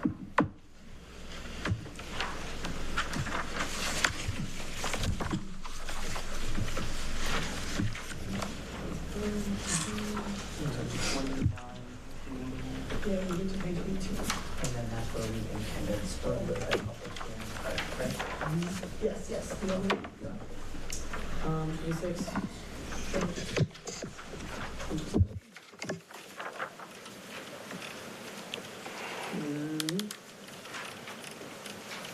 Page 17 here. Looks like the section numbers were added. This is reflecting light manufacturing being added instead of just manufacturing. This is from the original meeting we had back then. And then as 18 is where we're going to discuss the overlay options for page 18. Kyle or Casey, would you mind kind of recapping the public hearing and the kind of the crossroads for the board of where we're heading? Yeah, so when we had the two public hearings, we held comment. I want to be judicial here. we had a lot of concern with this, again, siting location of a system against a school or sensitive land use. We didn't really get into, after the public hearing, any talk about the overlay itself.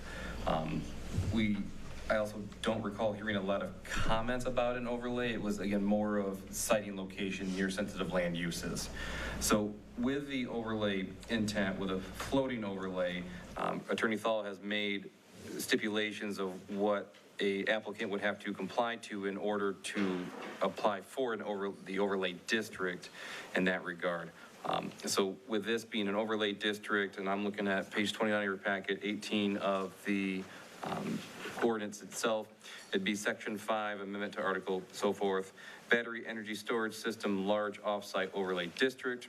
A battery energy storage system, large offsite overlay district is established wherein a battery energy storage system, large offsite is a special land use in any zoning district on a parcel of at least 140 contiguous acres and meeting the additional requirements in Article 4, Section 4.61. At no time shall this district occupy more than 200 acres of land in the township in the aggregate. So for us, that means that because it's an overlay district, it would apply across the entire township. The minimum parcel size would have to be 140 acres contiguous, so one, a parcel combined, but no more than 200. So that reduces any of those smaller sites, especially down south of 94. But it opens up to the township regardless of what the zoning district underlay is. Mr. Chair. Go ahead. So, again, in an effort to move the project away from the school as best as we can away from residents, that's how we got to the point of picking the overlay south of 94. I think as a commission, we all drove around and we seen a substation, but at that time we weren't informed that just because it's a substation, does that mean where this project can go? And so I believe the MISO licensing and the interconnection point to the grid, after we've learned it has to be the Jaguar substation, that was probably something that had been in the works for quite some time, probably well before all of our tentures here. And so that licensing likely is what helps make this project workable or not workable. And we've heard that if that overlay district is there, although it may be further away and bigger parcels away from the school, it is not workable because it has to cross a highway and it has to cross bodies of water and then maybe other utilities. So that's where that overlay on that zoning would come in as a fixed overlay, regardless of the zoning there, versus the second public hearing as a floating overlay. That could likely be anywhere, but has to meet the size. 140 acres. And then we have additional standards in here too that Attorney Thal has helped draft, indicating battery energy storage system, large offsite overlay zoning district in the AGR, agricultural residential district, shall not unreasonably diminish farmland, including but not limited to prime farmland, and to the extent that the evidence of such farmland is available in the evidentiary record, farmland dedicated to the cultivation of specialty crops. So there is data layers out there through open source portals through Michigan that you can find to help map prime farmland areas. So there is ability to map that. And then two on here as well, it says at least 100 acres must remain open space or can be offered by the applicant for public recreation, indoor or outdoor uses. And suggested revision to that. Yes. Yeah. Do you want to talk about that? Sure. And then, so for number 2 there on page 29, there was another suggested revision that we add another sentence to subsection 2 there that would state, subject to Township Planning Commission approval, as part of the special land use approval, the open space / public recreation may be split off from the facility parcel with proper assurances, but shall still count towards the township district aggregate. So this would allow, if they do build some kind of community rec center or something, they could theoretically split that part of the parcel, transfer that to the township, township, if the township wanted to accept ownership of that and still meet the size requirements. In addition to that, it looks like on Attorney Thaw's corrections, that we would strike site selection. Here. The full page. Right, so on page 2, subsection 1 there is also stated on page 2 of this ordinance in the exact same language, if you go and look. So that's what he's talking about there, is he's citing he would strike that from page 2, which is C1. And instead, he put the language here, where it is. Mr. Chair? Yes. So one thing that we seen today was, I believe it was what size was the total parcel? Does anybody remember?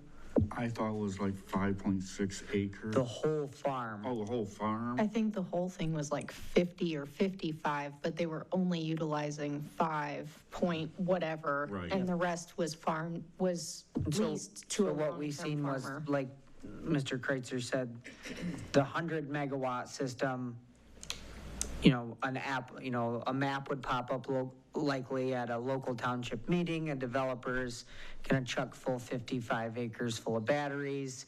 What are we gonna do? And then so when you got to the site, it was a fenced-in spot in total with driveways and everything of 5 acres.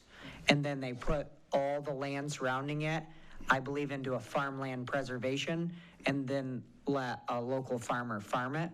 So this concept, if the floating overlay were something, would be the spot for the battery energy storage, and then the other one would be community, green space, things like that.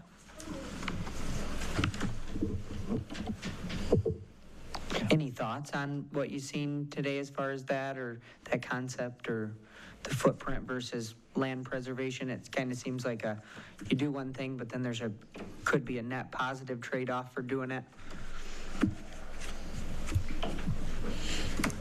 I think adding that extra sentence will help it and maybe benefit us somewhere down the road.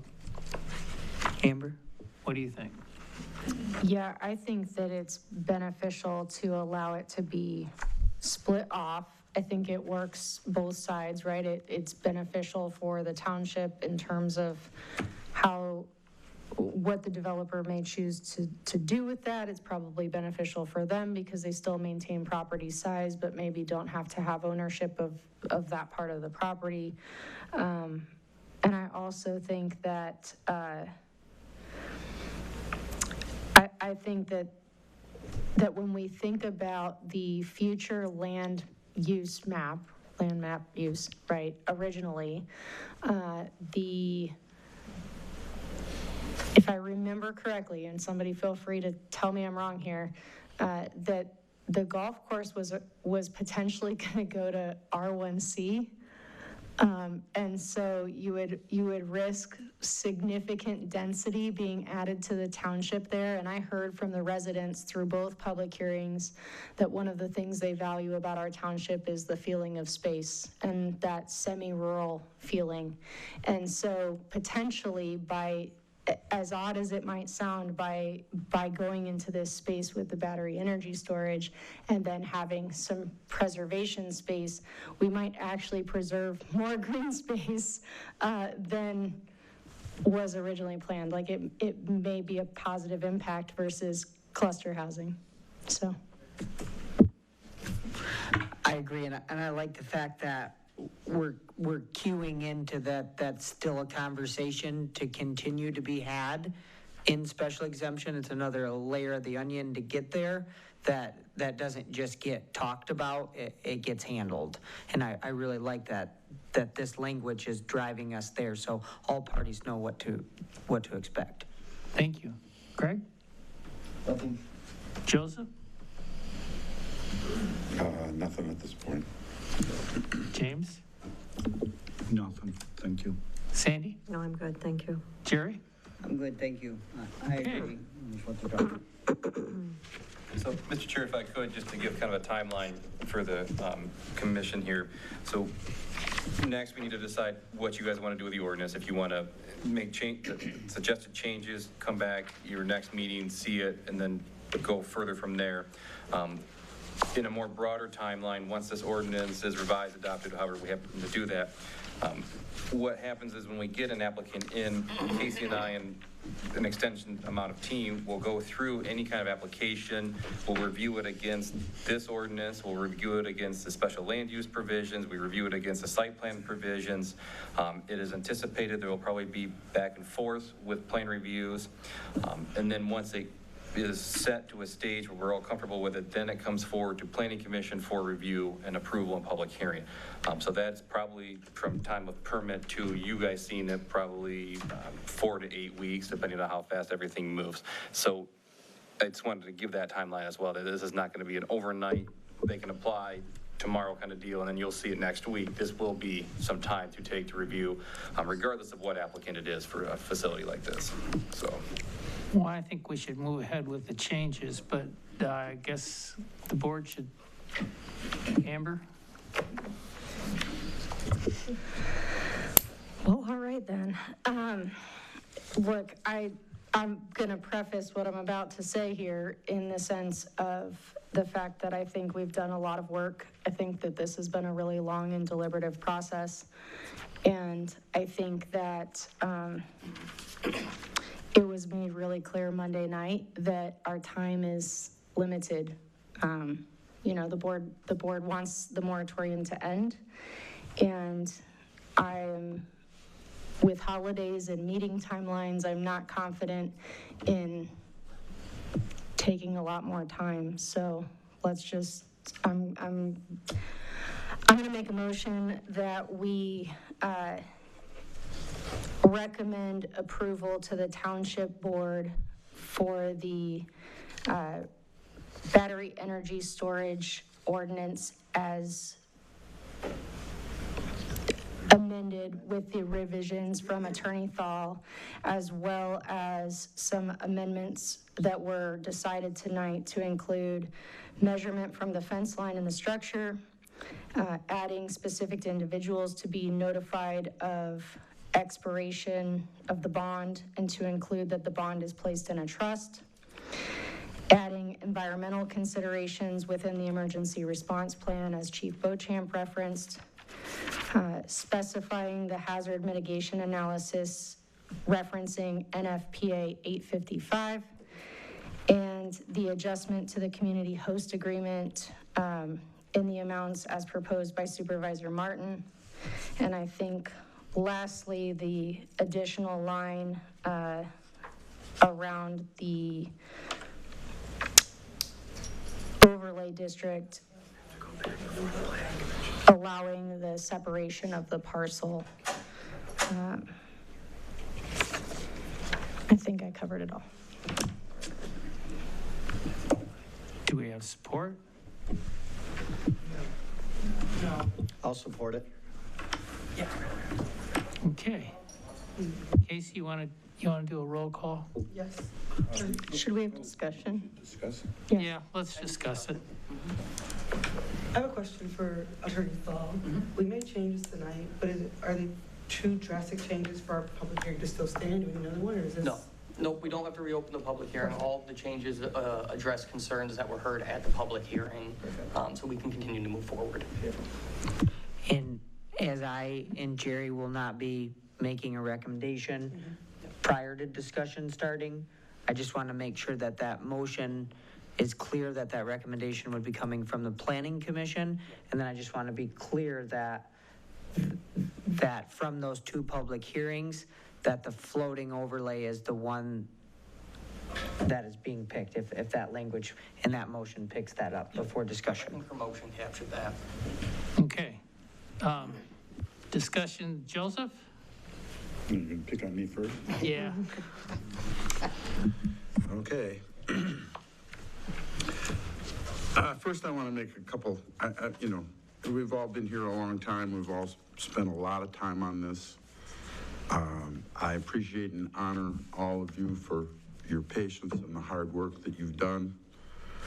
But I sit here very unhappy with the options that I see in front of me today. First, I want to make a couple comments about some of the stuff we heard during the presentation. Earlier in one of the previous presentations, it was even said that, you know, this battery energy storage system would help improve the rate that we pay, and I think that's very dishonest. This is a for-profit operation. They're going to sell their service to Consumers Power to store and restore this energy, and the consumers, customers are going to wind up paying for it. So there's no way that this could improve our costs. But I also understand that this kind of facility is absolutely essential if we're going to go to different energy sources. So they're going to have to be somewhere. But we've heard enough from our citizens that they don't want it here. So I feel we're sort of cursed with the Jaguar substation because it makes us a target for this sort of development. Also, the statement that somehow this is going to improve our situations with outages is also sort of silly, because our outages are caused by transformer fires or tree limbs. Battery storage isn't going to improve that at all. It's going to prevent, you know, brownouts and shortages from the grid itself, but you know, the kinds of outages that we experience over and over during the year are not going to change whether this project goes in. And the last thing I want to talk about is the conversation about the plume. I feel that the presentation on that was totally disingenuous, and if any of us have ever had a fire in our backyard with burning leaves, the smoke doesn't, I mean, sometimes it goes straight up, but sometimes it goes straight across the yard, 200 feet into the neighbor's kitchen or into your own living room. I think all of us have experienced that. And to say that, you know, 300 feet away from this, you're okay because the plume is going to be gone, is really not realistic at all. So I think we, you know, I've only been involved in this for a year. I was hoping that we could achieve what the state calls a workable ordinance, and we work towards that.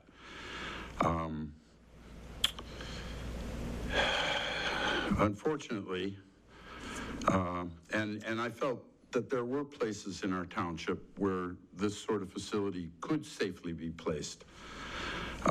Unfortunately, I feel that these, you know, some of these revisions have been pressured by the threat of Public Act 233. And we as a commission have very little control at this point. I feel like we are being forced to accept what is the lesser of two bad options. I feel that this ordinance, especially Section 5, was tailored specifically to put it on a specific piece of property in the township, and there are advantages to that. It is better than the original location that was proposed by CIT, but personally I still feel it's too close to homes and too close to a school, and it certainly is not what the residents that we have heard from want to see. But that said, it still may be the best option that we have, and we may have to make that recommendation. Greg? Please, no comments from the crowd. Please, allow. It's really hard.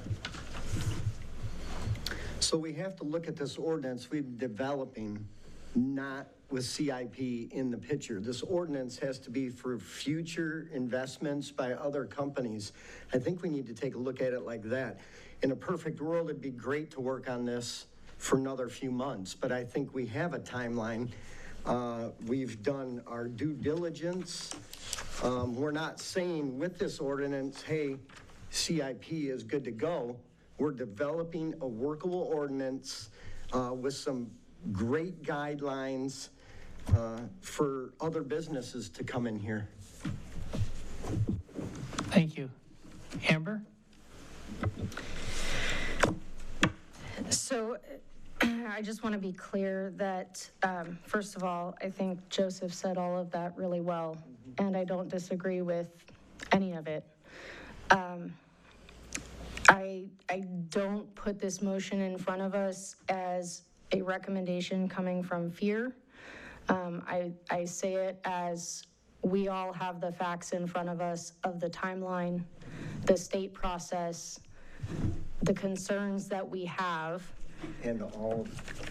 And the education materials that came in front of us, the meeting that the supervisor had. The meeting that the supervisor had with the developer starts the 60 days before they can have a meeting with the public, at which time after that they can file their application to the state. So if you look in the digital packet online, you can see that information because it was all compiled from the educational materials that the Moratorium Committee learned. And so when I think about that and I think about, okay, so that's roughly January 18th for a public meeting and then a submission to the state, that's one timeline I'm considering. The second timeline I'm considering is the decision that the board made to have the moratorium end on its scheduled ending of 12/31. And I'm simply not in favor of this being as close to the school as the original site said. I think the work that was put in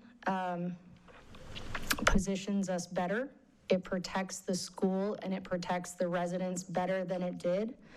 I think that a lot of work went into increasing safety and security for the township. And so site selection is a very important part of the ordinance, but there's a lot of other work that was also done to strengthen it. And I do believe that it is the best ordinance that we can put forward, given the information, the facts, and the timeline that we're working with.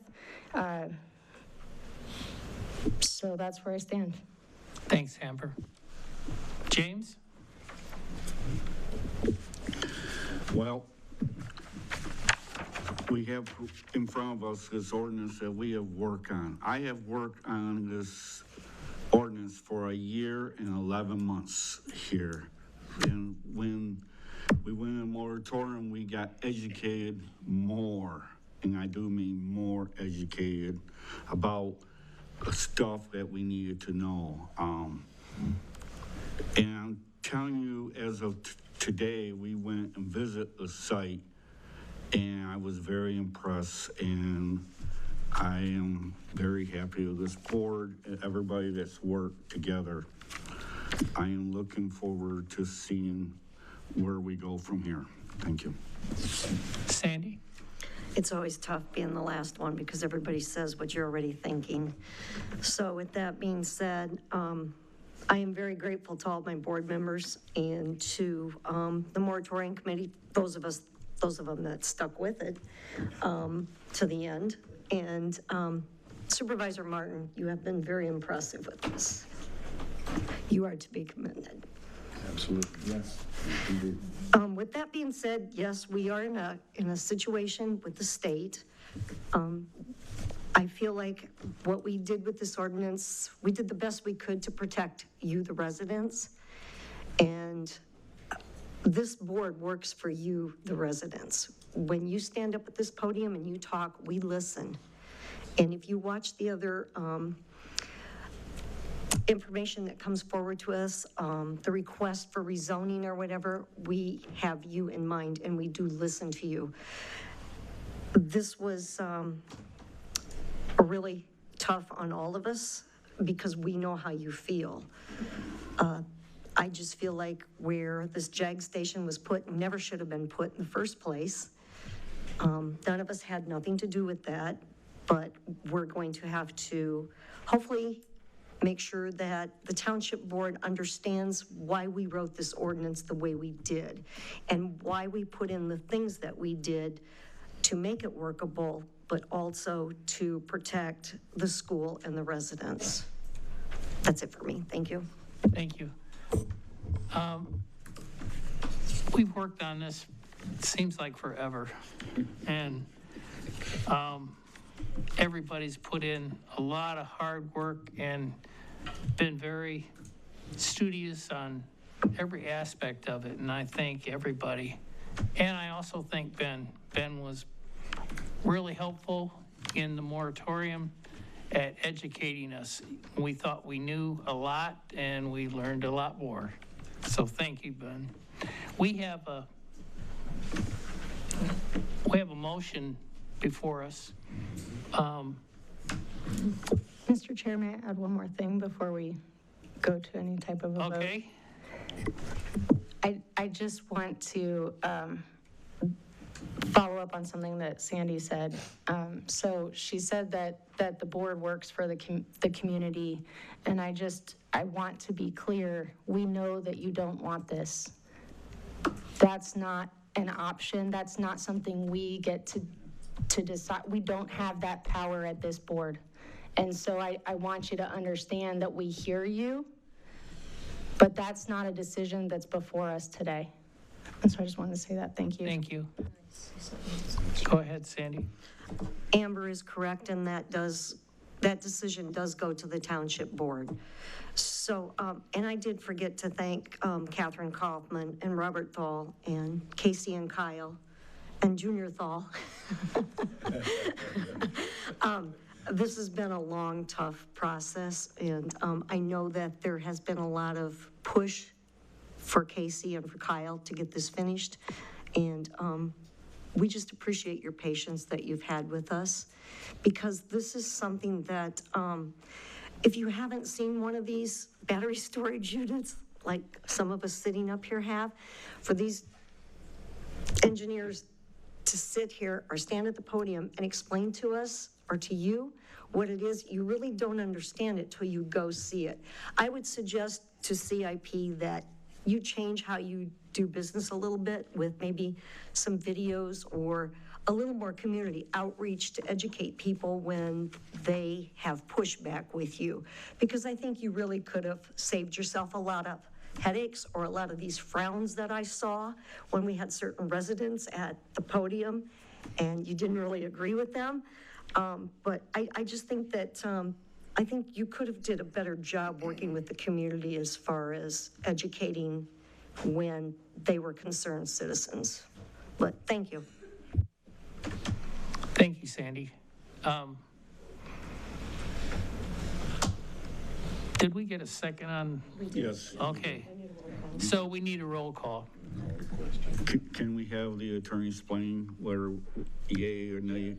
So the motion a motion to recommend approval of the revised draft ordinance with additional revisions that were made tonight, and Amber did a very nice job of going through and listing each of the revisions that are to be made based on the comments tonight. So if you vote yes for that, you're voting to recommend approval to the Township Board with those as revised and with those additional revisions. If you vote no, you're recommending against, or you're voting against recommending approval to the board. Okay, thank you. Yep. Roll call. Treasurer Bloomfield. Yes. Commissioner Kreitzer. Yes. Chair Nichols. Yes. Commissioner Weintraub. Yes. Commissioner Nowak. Yes. Commissioner Lawrence. Yes. Motion passes 6 yeas, 0 nays.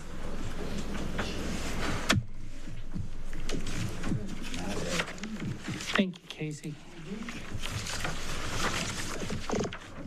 Okay. Come on, where'd my sheet go? Public comments. Yeah. Right here. Oh, okay. We're gonna open public comments again. A citizen may state their name and address and may speak only one time for no more than 3 minutes. This time may not be given to another citizen to extend their time. The person speaking has the floor, and no other citizen shall speak during someone else's time. During this time, you will be making statements to the board without discussion from the board members, but you are welcome to make appointments with planning and zoning staff to discuss your comments further. Please keep comments clean and respectful, and for the audience, please don't talk when someone else is talking. Go ahead. Hi, my name is Sean Crummel. I live on Dawes Street. I want to thank the people that came in at the end and have really done their due diligence in researching and finding out what this was all about, and should have been done from the whole year and a half or 2 years you were speaking of. I feel the plant or the substation that was put in, I think that was well planned out in advance. I give you a lot of kudos for doing your research on Comstock and our township to know that we were hurting that much, that you could come in here and entice. Oh, you need to address us. Okay, I give the company some kudos for doing the research to find out how dire need that Comstock was in and needed the funding, and that might have enticed certain people in the beginning to think that this was a good idea for our community, which it's not a good idea for our community. I did not hear any reassurances because things have never happened before. A gentleman was asking if we were going to bring in the new technology, but from what I heard, the fires that are happening are from the old ones. They leave the old ones in there still working. They bring in a new thing, which is updated. Then that one catches on fire, and now we're at our new, wherever technology we're at now. It's just like a drug. If a drug hasn't been on the market for 10 years, you don't want to take it. There's recalls all over the place, but how long does it take before somebody's injured, killed, before these are recalled? I don't think that the company that's sitting next to me would put one of these in their neighborhood, would feel safe to have their children go there or it be that close in their neighborhood. I'm interested in how many 400 battery plants there are that are in a community and not out in a cornfield, in the desert, in, far enough away from destroying a community and a water system. But we have a lot of water, and you need a lot of water to do what you're doing. Consumers is going to rape us because they just raised us the second time. And this is just going to continue. We're the ones that are going to pay for this. I don't see a benefit. I don't see anything but my property going down, so I'm getting out. And I don't see people wanting to come here. I'm glad it's not by the school. But I do appreciate the people that put in their due diligence here at the end and that found out a lot more than what certain people saw in the beginning. Thank you. Thank you. Well, thank you for your time and effort, guys. But I don't see the community going to stop this. We'll just take it to the Attorney General. You're putting it by the school. You might as well forget about building the rest of that school. You might as well tear both schools down, because I'll be darned if my grandkids or my nieces and nephews are going to that school. My great-grandkids will not go to the school. As a matter of fact, my grandson goes to middle school now, but I'm pulling him out of that too. That school is going to go to waste. They just wasted their money on a $53 million school. How do you think they're going to feel now? They voted this down, and you guys overrode them on it. I know it's not your fault. I know that you're pressured. But you let these idiots come in here, and like I said, you pay more attention to them than you do us. I hate to say that. Some of you are good at, are okay. But the rest of you, and then it's going to come before the board. And I know most of them are crooks. Most of them are out of here anyway. So I don't know if you guys are going to think about resigning or what you're going to do. I'm not going to put this on Ben or Mr. Amos or Sandy or Amber. Really, I can't put it on none of you. But the residents are going to be pissed. Y'all might have to find other jobs. They pay you guys.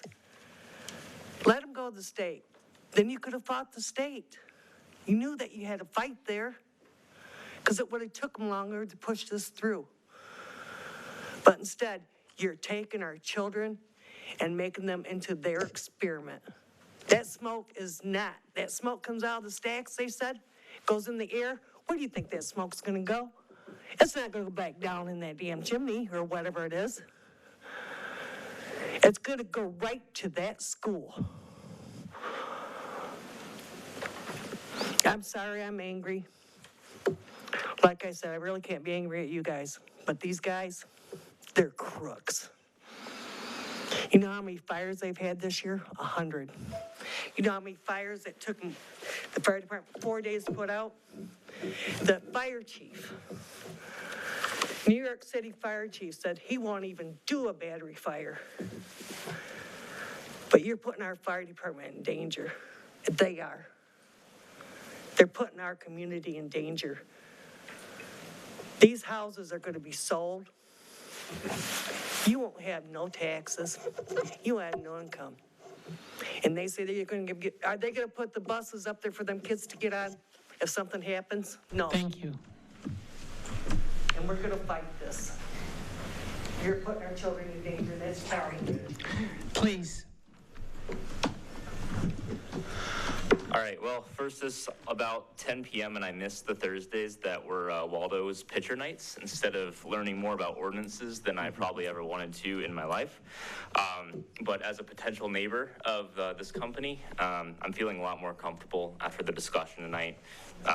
Right now, the wooded back half of my property hovers around 32 to 42 decibels of regular weather conditions. And my hope is that I can maintain that. I hope that reflects as well for the neighboring, you know, they're agricultural, but they're truly residential properties as well. There's a lot of emotion in this room tonight because there's no getting around the fact that we've gone from a county with zero risk of a fire like this to some.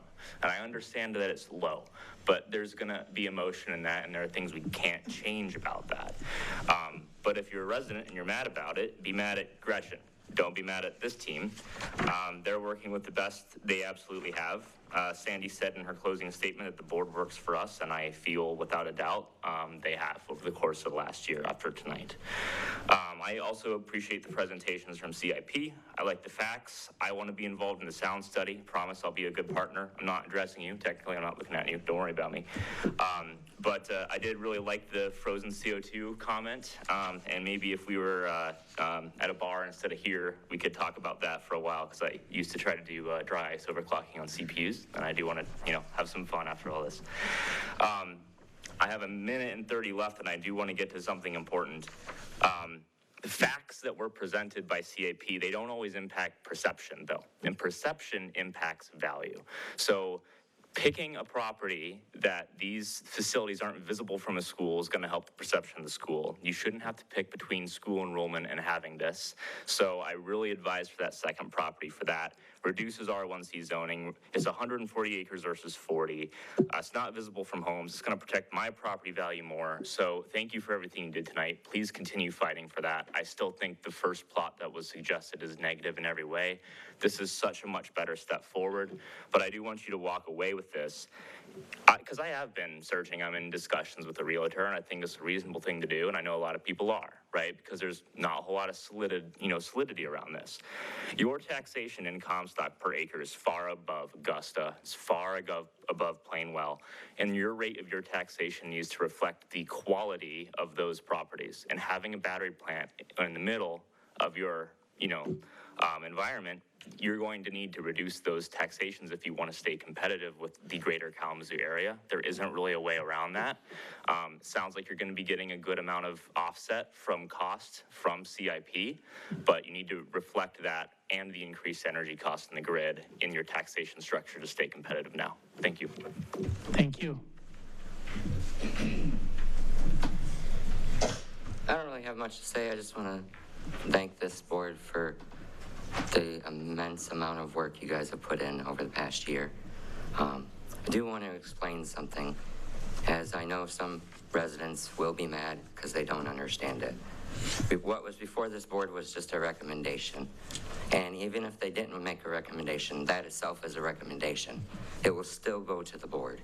They will pass it or they will deny it. And if they deny it, we go back to pre-2025 ordinance, which is significantly worse and negates every bit of work you guys just did. So while I don't want to best in Comstock, I know that we can't avoid it at this point. So I appreciate all the work you guys did. And the backlash you might get, it comes with the territory. That's the best way I can put it. Thank you.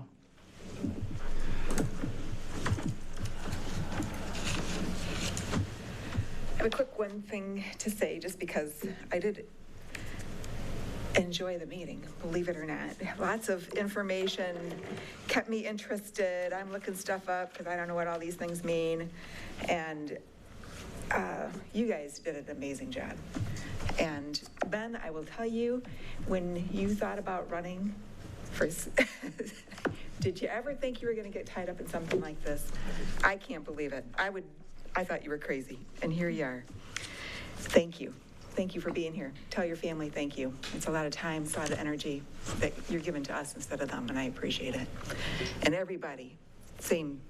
I know that you put in a lot of time, and you're still here, and it's almost 10 o'clock, so thank you again.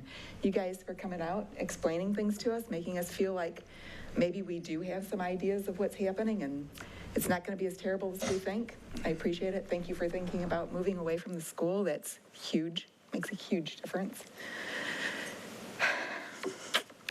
And there was that comment made about gunshots, and I will tell you, I have lived here for 18 years, and gunshots are a real thing. It is not something that we should take for granted that this is not going to happen unless there's a terrorist. This happens every weekend. It's loud, it's a lot. And so if you got a really strong container, put it on that site. Yeah, bulletproof it. When Jaguars first started to be built, I live right on the power line, so I'm always paying attention to all this stuff.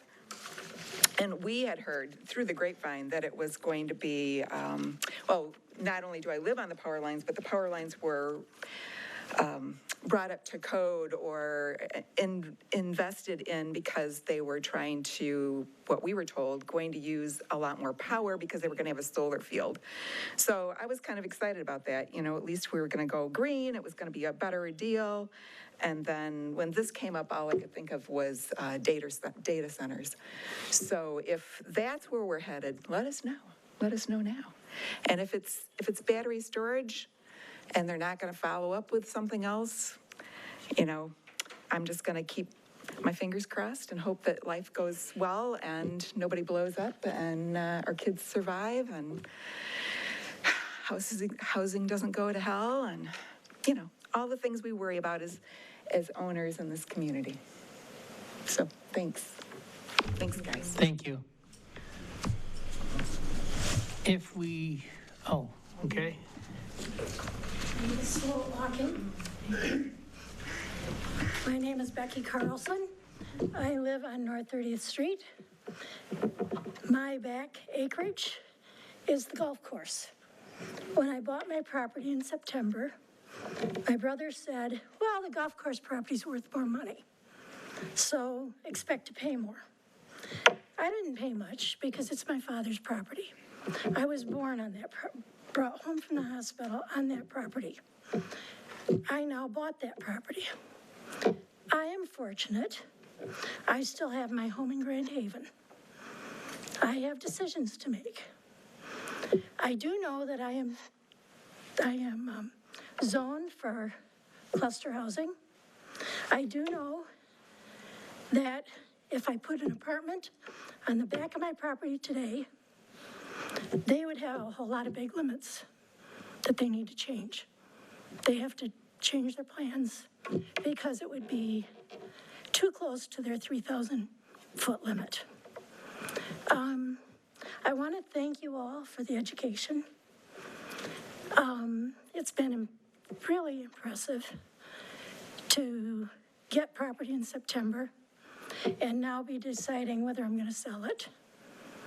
And You have all given me a great in education in government and in what you all do.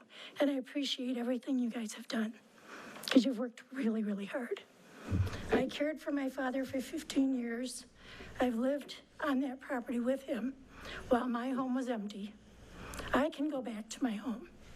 I was planning on selling it, but now maybe I won't. I would rather live next to people from Chicago all summer long than living next to an energy plant. So it's my option and it's something I will have to decide. But I really appreciate all of the effort you guys have done. Thank you. Thank you.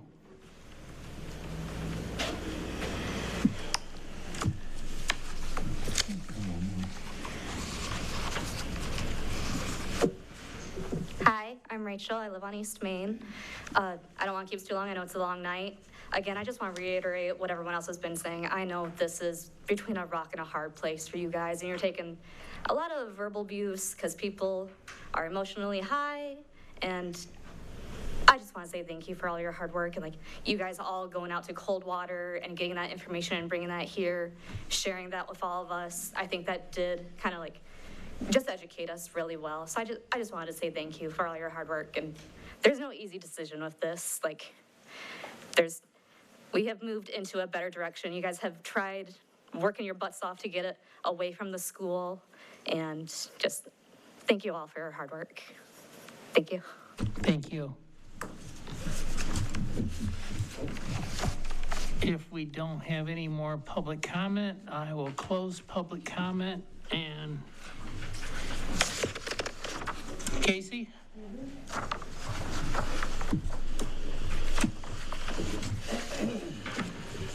One sec.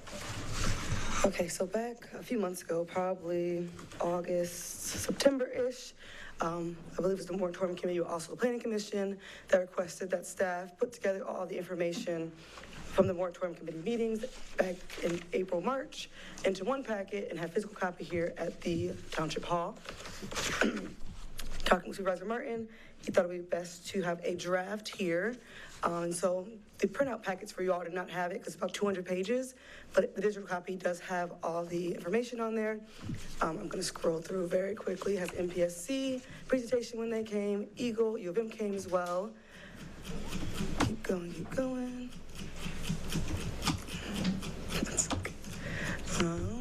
I think next. Casey, I think we can all review this I have on to our go. own. Casey, is that online? Yes, but I do want to make sure the placement is fine. I do want to check a few more things. I'm going to scroll through it. You're okay. Okay, and then Attorney Rob Thaw also gave a presentation for our very first meeting. I'm going to keep scrolling. Who was this? Doc Hathaway, who's a frequent to our meetings. He gave a bit more information about megawatts and ion batteries and that fun stuff. And then I do have a question here at the bottom for you all. I know it's late, bear with me. We might have to buy her a new mouse. I know. I'm gonna start burning rubber in a second. Okay, and so here is the letter from CIP, and I wasn't sure if you all wanted just the educational presentations in there, if you also wanted our feedback from the developer in there. So that was my biggest question. I have their letter that. I think everything is good. Okay, I also put have all that we did in that packet. Gotcha. And I also have their revisions that created the ordinance Attorney Thaw made. And then I was just curious, the idea of the draft was perhaps maybe within the next couple days, commissioners, moratorium committee members could email Casey. And if there's anything, if you comb over that you would want to add to it, it is going to be, a tangible copy that we have to provide to our residents. And we just want to show them that we did the best that we could. And if there's anything that's missing, let us know and we can add it and make more pages. This is on the Comstock site, right? No, so this is just the draft. I wanted you guys' feedback before I published it. If we could say hard deadline by Wednesday at noon for feedback, I could post it before Thanksgiving. Okay. Okay. And then I do have more informational action items. This best ordinance that you all voted on tonight will be placed on the December 1st, 2025 Township Board meeting with recommendation to approve. On that item, or on that agenda will also be the accessory structure ordinance you guys worked on and chicken ordinance. So for first reading, second reading for those items, let's say table them, will be December 15th. And then our ordinance will change and we go into adoption 8 days later. Looking forward to our next meeting, which is December 11th. The only item on there will be the Redwood rezone request. There's no applications have come in. We haven't decided to pick up landscaping or anything else. So it'll just be that one item and then we'll call it a night. Thank you. Thank you, Casey. We'll move on to the next item on our agenda, which is Planning Commissioner's comments. I won't pick on you, Amber, this time. I'll try James. Thanks, Larry. It's been a long day. I just want to say that I'm very happy and feel like we got real education today by going to take the time to see this place in Coldwater, and that this ordinance wasn't just for them, it's for anybody that wants to come into the township, so we have something in place. So with that, I'm good for right now. Sandy? I want to thank the residents for taking the time to come out and sit here as long as it is. We don't know what you want if you don't stand at that podium and tell us, because I don't know how many of you know, but we're not allowed to talk to you through any of this process. So that's the only way we know what you want, is to stand at that podium. And those of you that have been respectful, it is greatly appreciated, because we don't do this for the money. And a lot of us on the Township Board, some of us on the Township Board don't do it for money. We do it because it's public service. It is service. And I'm standing here looking at Chief Beauchamp, and that's another thing. That's why we have all of our firefighters. That is also a public service. So it's service is service. We don't do this for the money. So, but thank you to the residents. I appreciate you. Thank you, Sandy. Joseph? Well, I want to thank the residents for their participation and for at least some of them understanding that we're rather constrained in what we can do. I also want to thank my fellow Planning Commission members, because all of you have shown a lot of dedication and patience and willingness to put in some hard work. So thank you for doing the best we could with this situation. Thank you, Joseph. Greg? I'd like to thank Ben for organizing the experts. We have experts here too. I enjoy the dialogue that we have amongst us as a group. We are not afraid to make each other a little bit upset, but yet we leave at night knowing that we are a very well-functioning group of people. Also, I'd like to thank the residents too for caring about the community that they live in, because we all passionately care about this community also. Thank you. Thank you, Greg. Amber? Yeah, I would second what everyone has said. So thank you to the residents. Thank you for showing up. Please continue to show up. Please continue to give us your feedback, because it matters, and we genuinely want to make a positive impact in the community. That's why we all sit here. Thank you to Ben. Your leadership through this last year has been really tremendous, and you've put in a lot of work and a lot of hours and a lot of phone calls to people that other people never thought you'd even get to talk to us and to provide information for the community so we could make the best informed decision possible. Thank you to Kyle and Casey for all of your patience and all of the times that we sent you back at another draft, back at another adjustment, back at could you add this please. So we just really appreciate it, and I'm really proud of the board. I'm really proud of this team, because that's what I think we are, as a team. And sometimes it's really tough, and you have to make really tough decisions. And yeah, I'm just going to leave it at that. Thanks. Thank you, Amber. I too am very happy that the public does come out and talk to us and tell us what they think. Maybe not everybody says what we want to hear, but we have to hear it. And what Sandy said is something that most people don't understand. We can't talk to you about any issues before us. So the only way we know how you feel is when you come talk to us. That's just the way it is. And I thank you again for coming and showing your support of the community. Happy Thanksgiving. Happy Thanksgiving to everyone. And we are adjourned.